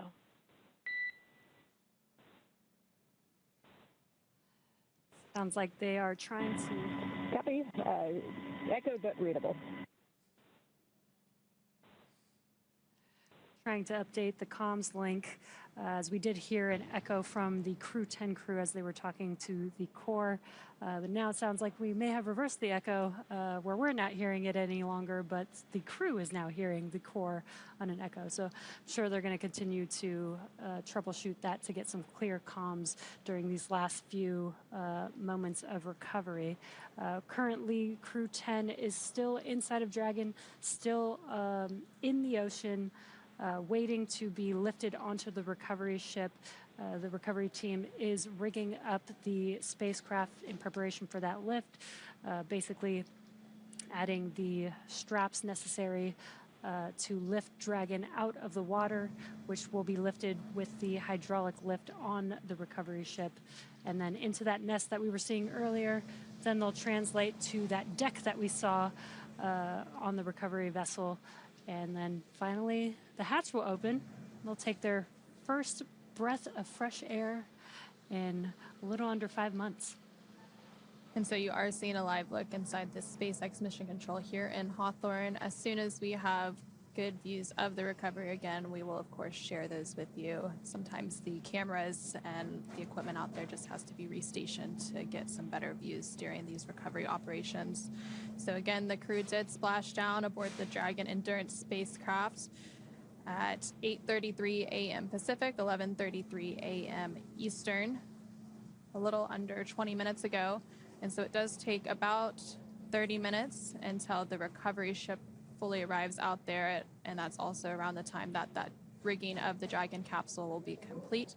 So a little bit after 9 a.m., we should see that rigging fully completed, the recovery vessel right up next to Dragon and being prepared for that hoist. And you can see that live look there of the recovery ship, the Shannon, which has made its way out to the splashdown zone. And you can see Dragon Endurance spacecraft, which currently has the Crew-10 astronauts seated inside as they get closer and closer to each other to prepare for that lift onto the recovery ship. And again, this splashdown took place off the coast of San Diego, California today. It was the first West Coast splashdown and recovery of a NASA crew, and the last crewed recovery for a SpaceX mission was Axiom Mission 4 just last month.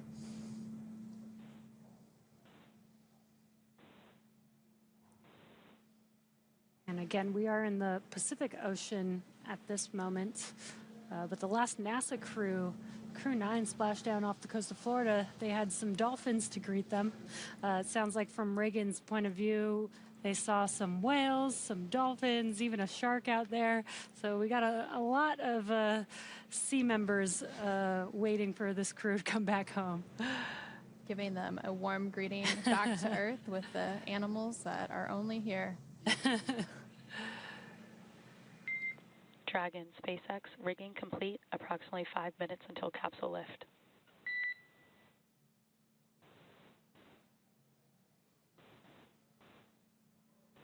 SpaceX Dragon came in broken and did not catch the second half. Understand rigging is complete. 5 minutes until capsule lift.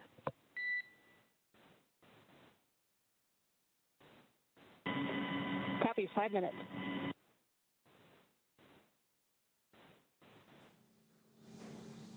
And for those of you who are just joining us, the Crew-10 members comprise of NASA astronauts Anne McClain and Nichole Ayers, alongside JAXA astronaut Takuya Onishi and Roscosmos cosmonaut Kirill Peskov, safely splashed down off the coast of San Diego, California about 20 minutes ago at 8:33 a.m. Pacific, 11:33 a.m. Eastern Time.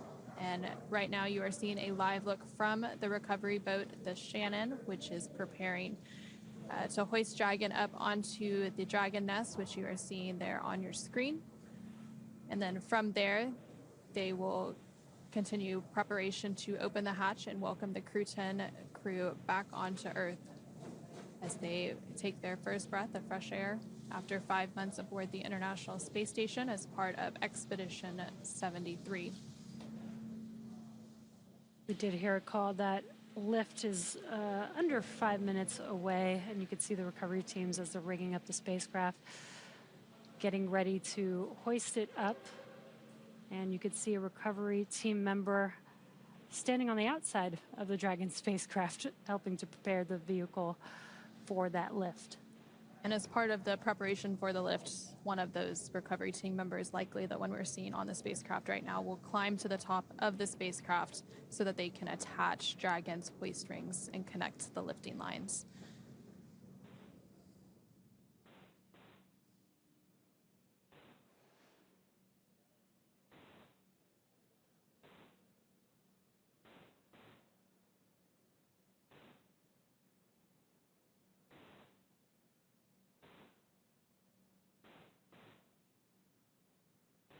So recovering a spacecraft is a very complex operation. And so there's a lot of teams involved. And of course, since it is splashing down in the ocean, they do issue some notices to mariners to make sure that the area is clear. And we work closely with the United States Coast Guard to ensure the safety of not only the recovery team and the crew, but as well as other people that may be out in the Pacific Ocean today. Yeah, we've made sure that this area is clear for these final operations, as it does take some time after splashdown to prepare the spacecraft, safe the spacecraft, prepare the spacecraft for lifting onto the vehicle, making sure that the recovery teams are safe. Once they lift the spacecraft onto the deck or into that, what we call the Dragon's nest on the recovery ship, they'll also continue to do some safety checks to make sure that the thrusters on the Dragon spacecraft don't have any more gases leaking from them, and then they'll cover those up. Again, continuing to prioritize safety first as we get the Crew-10 crew ready to exit or egress the Dragon spacecraft. And so that whole recovery process, from splashdown to getting the crew out of the capsule, takes less than an hour. So we should expect to see the crew and their smiling faces in hopefully about 30 minutes or less from now. Again, they splashed down a little less than 30 minutes ago at 8:33 a.m. Pacific, 11:33 a.m. Eastern, off the coast of San Diego, California. This followed a 17.5-hour phasing journey following their departure and undocking from the International Space Station yesterday, August 8th, at 3:15 p.m. Pacific, 6:15 p.m. Eastern. And so you can see that line that is connected from the recovery ship onto Dragon as it tugs its way in, and that recovery crew member making its way to the top of the Dragon Endurance spacecraft. And again, that recovery member is up there as part of the preparation for the lifting of the spacecraft onto the recovery vessel. They are there so that they can physically attach. Brace for capsule lift. Still think that's one of the best jobs. Copy, cruise brace.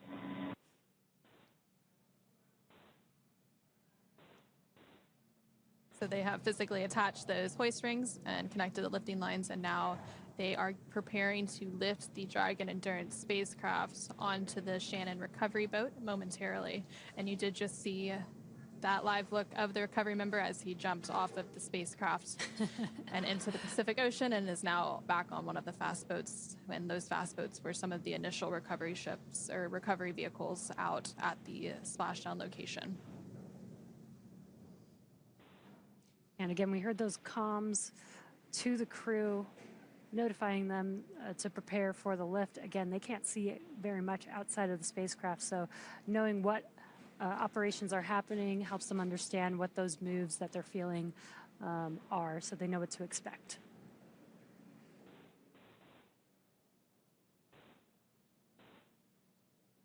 And once they begin that lift, it takes less than 10 minutes or so for it to be completed. And so it'll be safely inside that basket there at the end of the ship, where the Dragon's egg, or Dragon's nest is what it's known as. And then about 10 minutes or so from then, it'll be ready for hatch open. And you do see that lift is now underway. as the Dragon Endurance spacecraft makes its way onto the recovery ship, the Shannon, that is staged off the coast of San Diego, California, following splashdown of the Dragon Endurance and the Crew-10 astronauts currently aboard.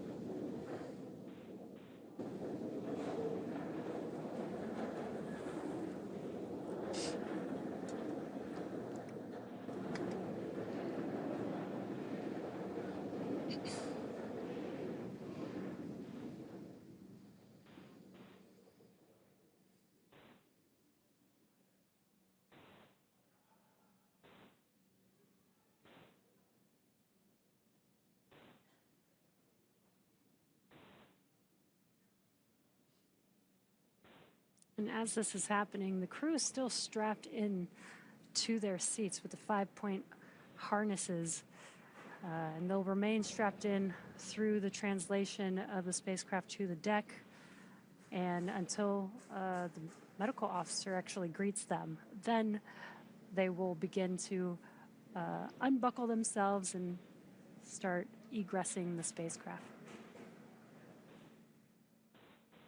And so Dragon will remain in the nest during the crew extraction and then for the journey back to port. So that lift of the Dragon Endurance spacecraft just happened. Stand by for translation to egress platform.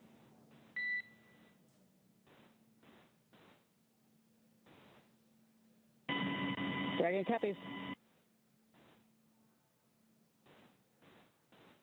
And so that lift of the Dragon Endurance spacecraft is now complete. You can see it there on your screen safely in the nest on the recovery ship. And so that translation to bring it forward and closer into the ship to then prepare to open the hatches will begin momentarily. You can see some of the crew member or the recovery members there doing their final inspections and safety checks of the spacecraft before they begin that translation. And then once that translation of the spacecraft is complete on the SpaceX recovery ship, the hatches will be opened. And we do expect that to take place probably in about 10 to 15 minutes from now. And once open, a SpaceX medical doctor will be the first one to check in on McClain, Nichole Ayers, Takuya Onishi, and Kirill Peskov and see if they are ready for egress or getting out of the spacecraft. And while Dragon's top hatch is used to connect to the space station, the astronauts will actually egress or exit from Dragon's side hatch, pending capsule orientation in the water. Of course, we did see that it splashed down in orientation 1, so that the nose cone was facing up, which is the preferred orientation. And so before opening the hatch, the spacecraft's cabin pressure must be equalized with the outside environment. And then once the hatch is open, that will be the crew's first breath of fresh air since boarding their spacecraft at the start of their journey last March. Again, they lifted off from NASA's Kennedy Space Center in Florida on March 14th of this year. And it's important to note that Anne, Nichole, Takuya, and Kirill will be getting assistance from the recovery teams while exiting the spacecraft. This is the same process for any returning long-duration crew members, as returning to a gravity environment can wreak havoc with our vestibular system responsible for maintaining balance and motion.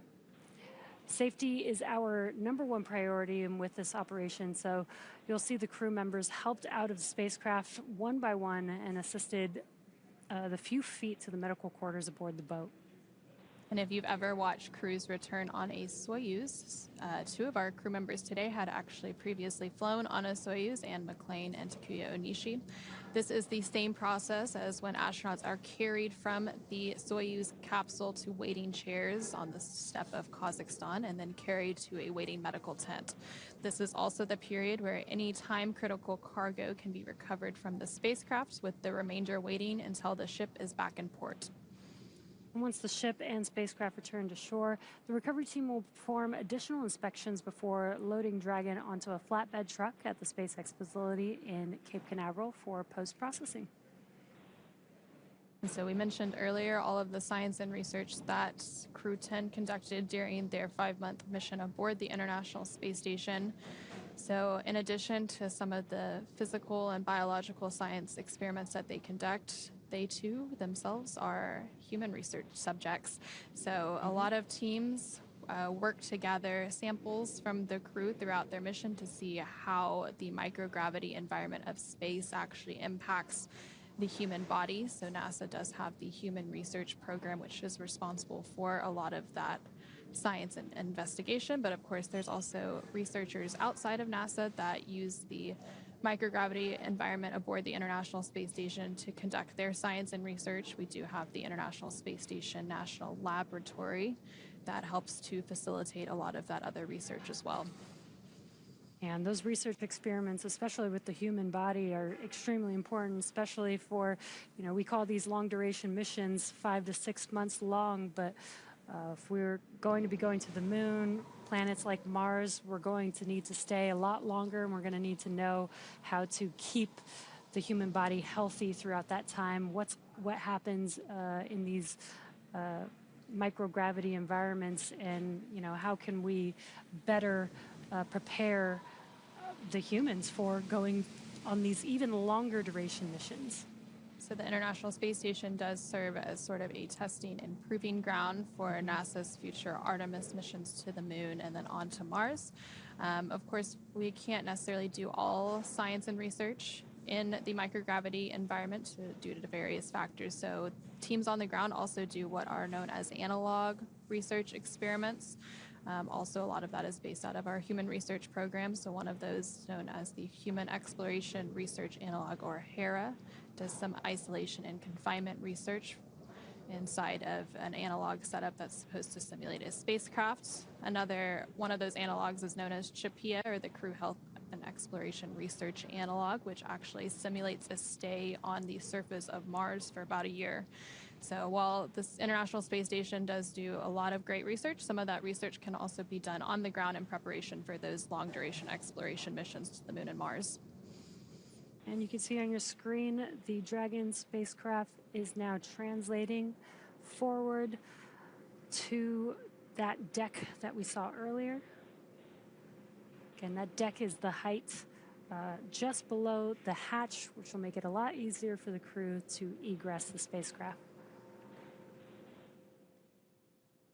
And so right before that translation took place, a couple of the recovery team members did do some final safety checks of the spacecraft to ensure that it was safe and ready to go for additional people to approach the spacecraft and to begin those hatch open preparations and operations to get Crew-10 out of the spacecraft and back on Earth.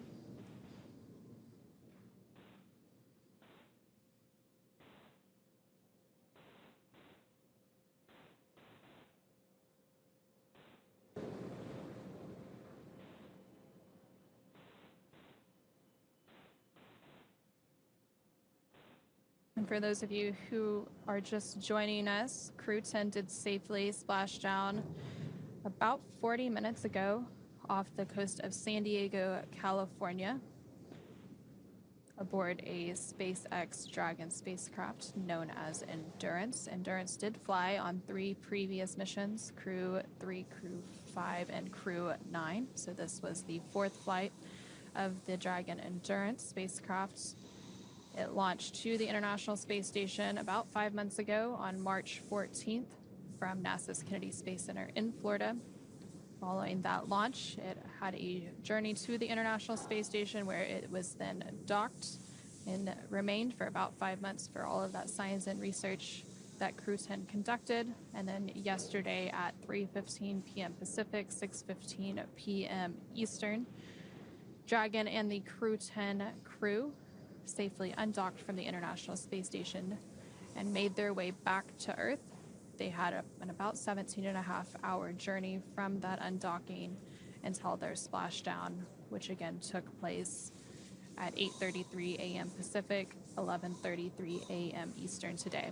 And Crew-10 again is comprised of NASA astronauts and McClain and Nichole Ayers, along with JAXA, or Japan Aerospace Exploration Agency astronaut Takuya Onishi and Roscosmos cosmonaut Kirill Peskov. And so we are now just standing by for the hatch opening of the Endurance spacecraft to welcome the Crew-10. Stand by for side hatch opening and egress.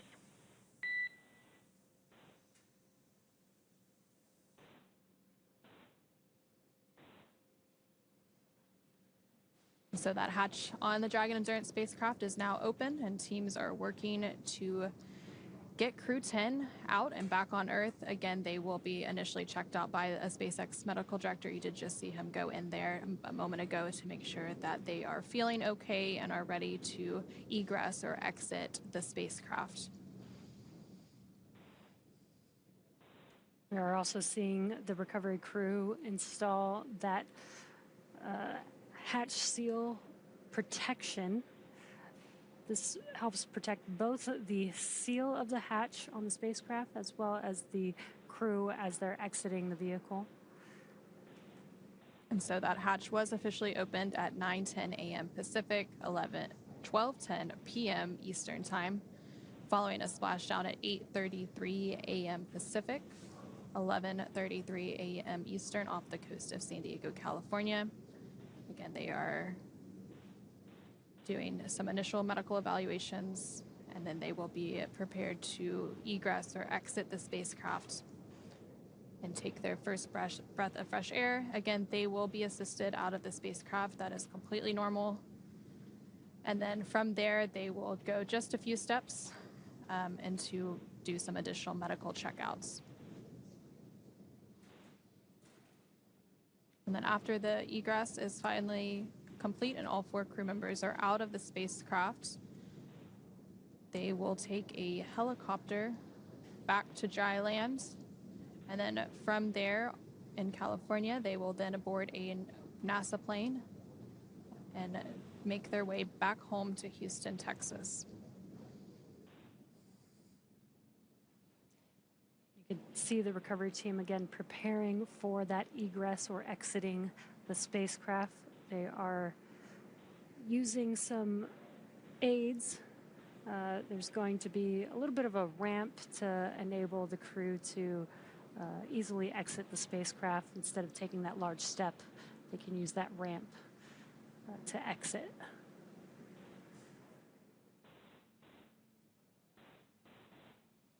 And recovering the crew is a bit of a joint operation.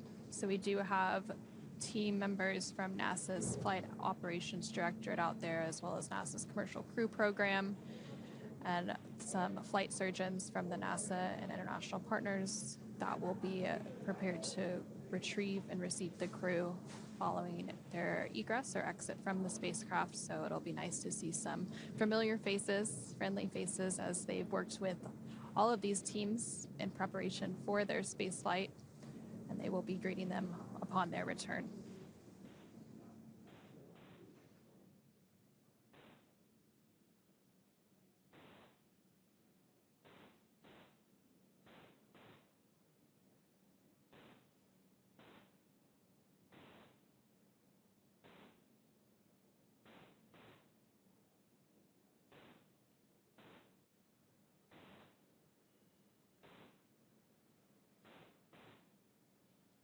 You can see that the crew is removing some of their cargo that looked like their tablets that they were using to follow along with every procedure throughout the entire mission and ride on Dragon.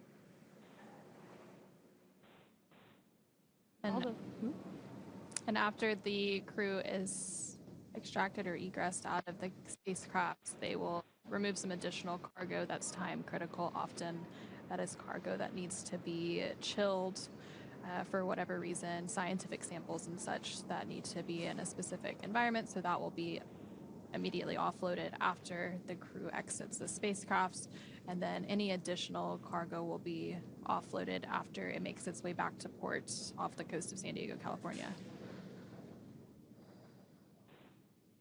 Looks like those are the footrests being removed that allow the crew to get out of their seats a little bit easier.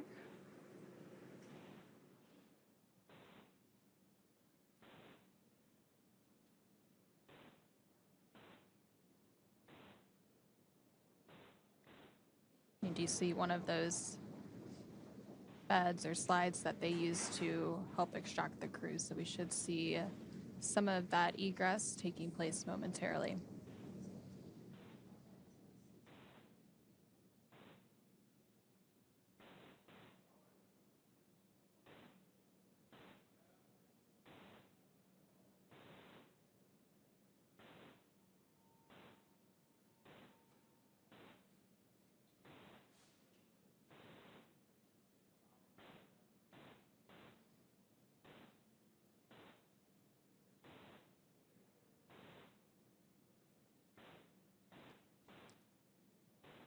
If you're just now joining us, you are watching the Crew-10 mission as we await the 4 crew members, NASA astronauts Anne McClain and Nichole Ayers, JAXA astronaut Takuya Onishi, and Roscosmos cosmonaut Kirill Peskov egress the Dragon spacecraft here shortly. They just recently, in the last 10 minutes, were able to take the first breath of fresh air in about 5 months. So we're excited to see them stand with gravity for the first time in 5 months. And so they will likely be assisted, so we might not see the first steps, but they will be assisted out of the capsule. And it is important to note, since they were under the microgravity environment, their muscles, their bones, all of their systems haven't been exposed to Earth's gravity in over 5 months, which of course has some impacts on the human body, which is some of the important research that is done on the International Space Station to actually see how the human body is affected by the environment of outer space. And so that hatch did open about 6 minutes ago at 9:10 a.m. Pacific, 12:10 p.m. Eastern, following a splashdown at 8:33 a.m. Pacific, 11:33 a.m. Eastern, off the coast of California. Following that splashdown, the recovery team went out to meet the Dragon Endurance spacecraft. First out were the 2 fast boats, which began some safety checks and also began to safe the spacecraft in preparation to be lifted onto the recovery vessel, the Shannon. And the Shannon did arrive to the splashdown location less than 30 minutes after splashdown to then lift the spacecraft up on board the Shannon, and now we're just awaiting the crew to exit or egress the spacecraft.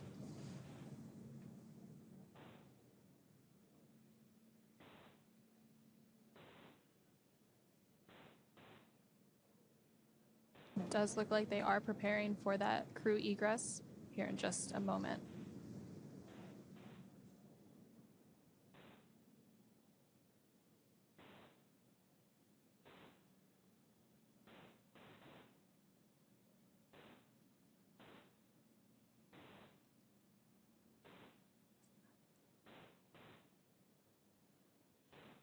And the first Crew-10 crew member has now successfully egressed or exited the capsule. And that is NASA astronaut Anne McClain. She looks very excited to be back on Earth, given a arm pump. And the other 3 crew members should be following behind here shortly.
So just moments ago, we did have NASA astronaut Anne McClain make her way out of the Dragon Endurance spacecraft, and now we are just standing by for the egress or exit of the following 3 Crew-10 crew members to complete the recovery process.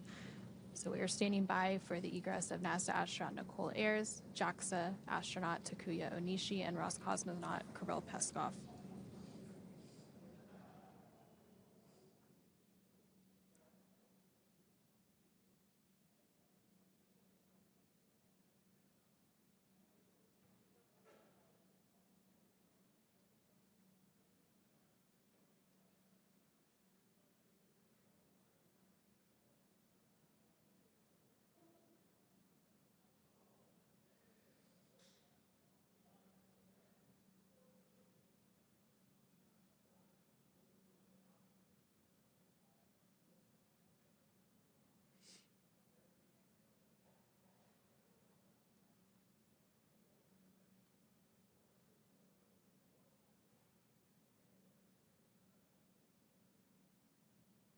And the second Crew-10 crew member has successfully egressed the capsule, and that is NASA astronaut Nichole Ayers. So both NASA astronauts Anne McClain and Nichole Ayers have successfully egressed or exited the capsule. Anne McClain served as the Crew-10 commander, and Nichole Ayers served as the Crew-10 pilot for this mission. So the final two crew members that we are awaiting are JAXA astronaut Takuya Onishi and Roscosmos cosmonaut Kirill Peskov.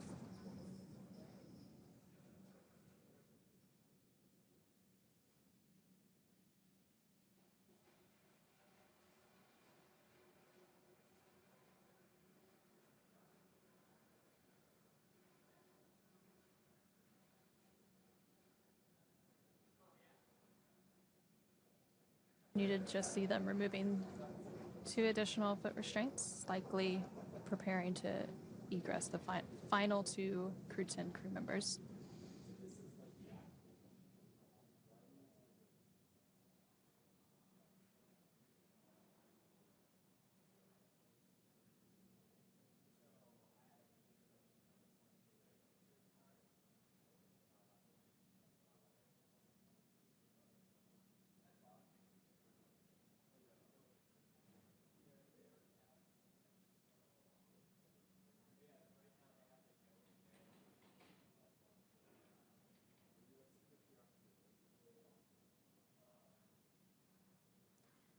If you're just now joining us, NASA astronauts Anne McClain and Nichole Ayers have already egressed or exited the Dragon Endurance spacecraft. And again, we are waiting for the final 2 Crew-10 members to exit. JAXA astronaut Takuya Onishi and Roscosmos cosmonaut Kirill Peskov are still inside of the Dragon spacecraft.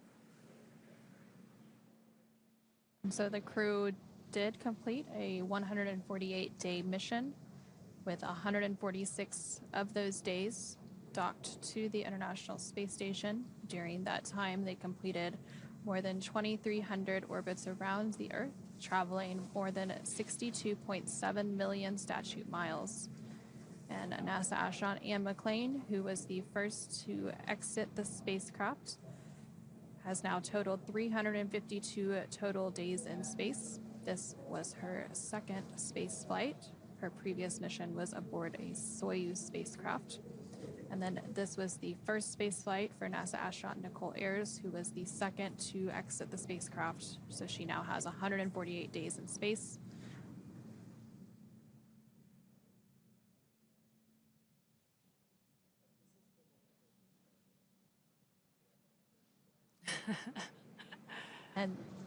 And we do just now see JAXA astronaut Takuya Onishi has exited the spacecraft. And this was also the second space flight for Onishi. So across his 2 missions, he has now totaled 263 days in space. So we are now just standing by for the final crew member of Crew-10 to make their way out of the spacecraft, and that is Roscosmos cosmonaut Kirill Peskov.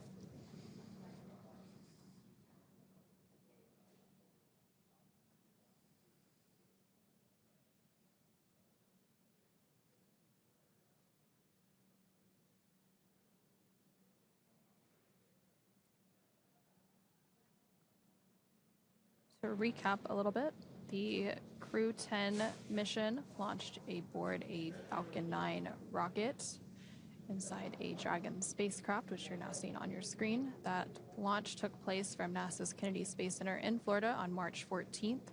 The crew then had a journey to the space station and docked shortly thereafter, spending about 5 months attached to the orbiting laboratory, conducting science and research before undocking yesterday, August 8th at 3:15 p.m. Pacific, 6:15 p.m. Eastern, for a 17.5-hour return journey back to Earth, splashing down off the coast of San Diego, California earlier this morning at 8:33 a.m. Pacific, 11:33 a.m. Eastern, which was less than an hour ago.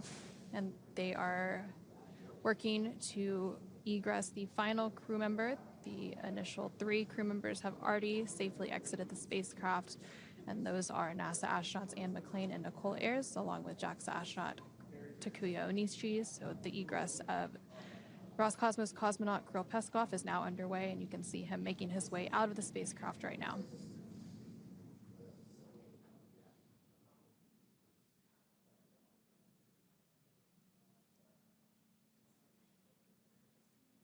And there you have Roscosmos cosmonaut Kirill Peskov waving as he takes his final or initial steps on Earth, and he will now be taken back to some additional medical checks. And with that, all 4 Crew-10 crew members are safely back on Earth. They have all egress. And so now that NASA astronauts Anne McClain and Nichole Ayers, along with JAXA astronaut Takuya Onishi and Roscosmos cosmonaut Kirill Peskov, are safely back home on planet Earth and getting checked out by the NASA medical team, we are going to go ahead and wrap up our live coverage of their return. After a successful liftoff and separation from Falcon 9 back on March 14th, Crew-10 made their way on board Dragon to the International Space Station and completed a 148-day mission in space. NASA astronauts Anne McClain and Nichole Ayers conducted 1 spacewalk during their 5 months in space on May 1st, relocating a space station communications antenna and the initial mounting bracket installation steps for an IROSA, or International Space Station Rollout Solar Array, that will arrive on a future SpaceX commercial resupply services mission. With their full duration mission coming to an end, the crew began packing up their personal items for their return to Earth about a week ago and worked through tasks and shared lessons learned with Crew-11 teams as they arrived to the space station a few days ago. Their journey home began when they closed the hatch to Dragon and undocked from the space station at 3:15 p.m. Pacific or 6:15 p.m. Eastern Time on Friday, August 8th. After 4 successful departure burns and a phasing burn to line up their orbit, Anne, Nichole, Takuya, and Kirill rested for a few hours before waking up to prepare for re-entry this morning. Dragon performed an approximately 17.5-minute long deorbit burn to send Dragon on a path home. That burn ended at 7:57 a.m. Pacific Time, 10:57 a.m. Eastern, and this was followed by trunk separation and Dragon's final on-orbit maneuver, closing of the nose cone at 8:02 a.m. Pacific Time, 11:02 a.m. Eastern. The spacecraft re-entered the Earth's atmosphere and slowed its descent with successful deployments of 2 drogue parachutes and 4 mains, with the final splashdown occurring off the coast of San Diego, California at 8:33 a.m. Pacific Time or 11:33 a.m. Eastern. Following that successful splashdown, we saw SpaceX recovery experts move in and prepare Dragon Endurance for its lift on the recovery vessel. And just a little less than an hour following splashdown, we saw Anne, Nichole, Takuya, and Kirill make their way out of Dragon and into the recovery ship's medical facilities safe and sound. And next up, they'll catch a helicopter flight back to shore while they're transferred to aircraft that will take them home. The astronauts will take a NASA plane for the short flight back to Houston. They'll then be reunited with their families to bring an end to this mission. It's been an honor and privilege to share their journey with all of you as we continue this new era in human spaceflight. And return today marks the end of the direct handover we executed after successfully launching the Crew-11 mission to the space station just last week on Friday, August 1st. Thank you, as always, for joining us for this morning's coverage of the splashdown of Crew-10. Remember to follow SpaceX on X and NASA online and on social media for updates for the very latest on crew and cargo flights to and from the International Space Station. And we'll continue to share the progress of Anne McClain, Nichole Ayers, Takuya Onishi, and Kirill Peskov on social media as they travel back home. We will also have a post-splashdown media teleconference coming up at approximately 10 a.m. Pacific, 1 p.m. Eastern, where leadership will share a final update as we conclude this successful mission. And you can tune in live on NASA's YouTube page and through nasa.gov. From all of us at NASA and SpaceX, thank you for joining us and welcome home, Crew-10.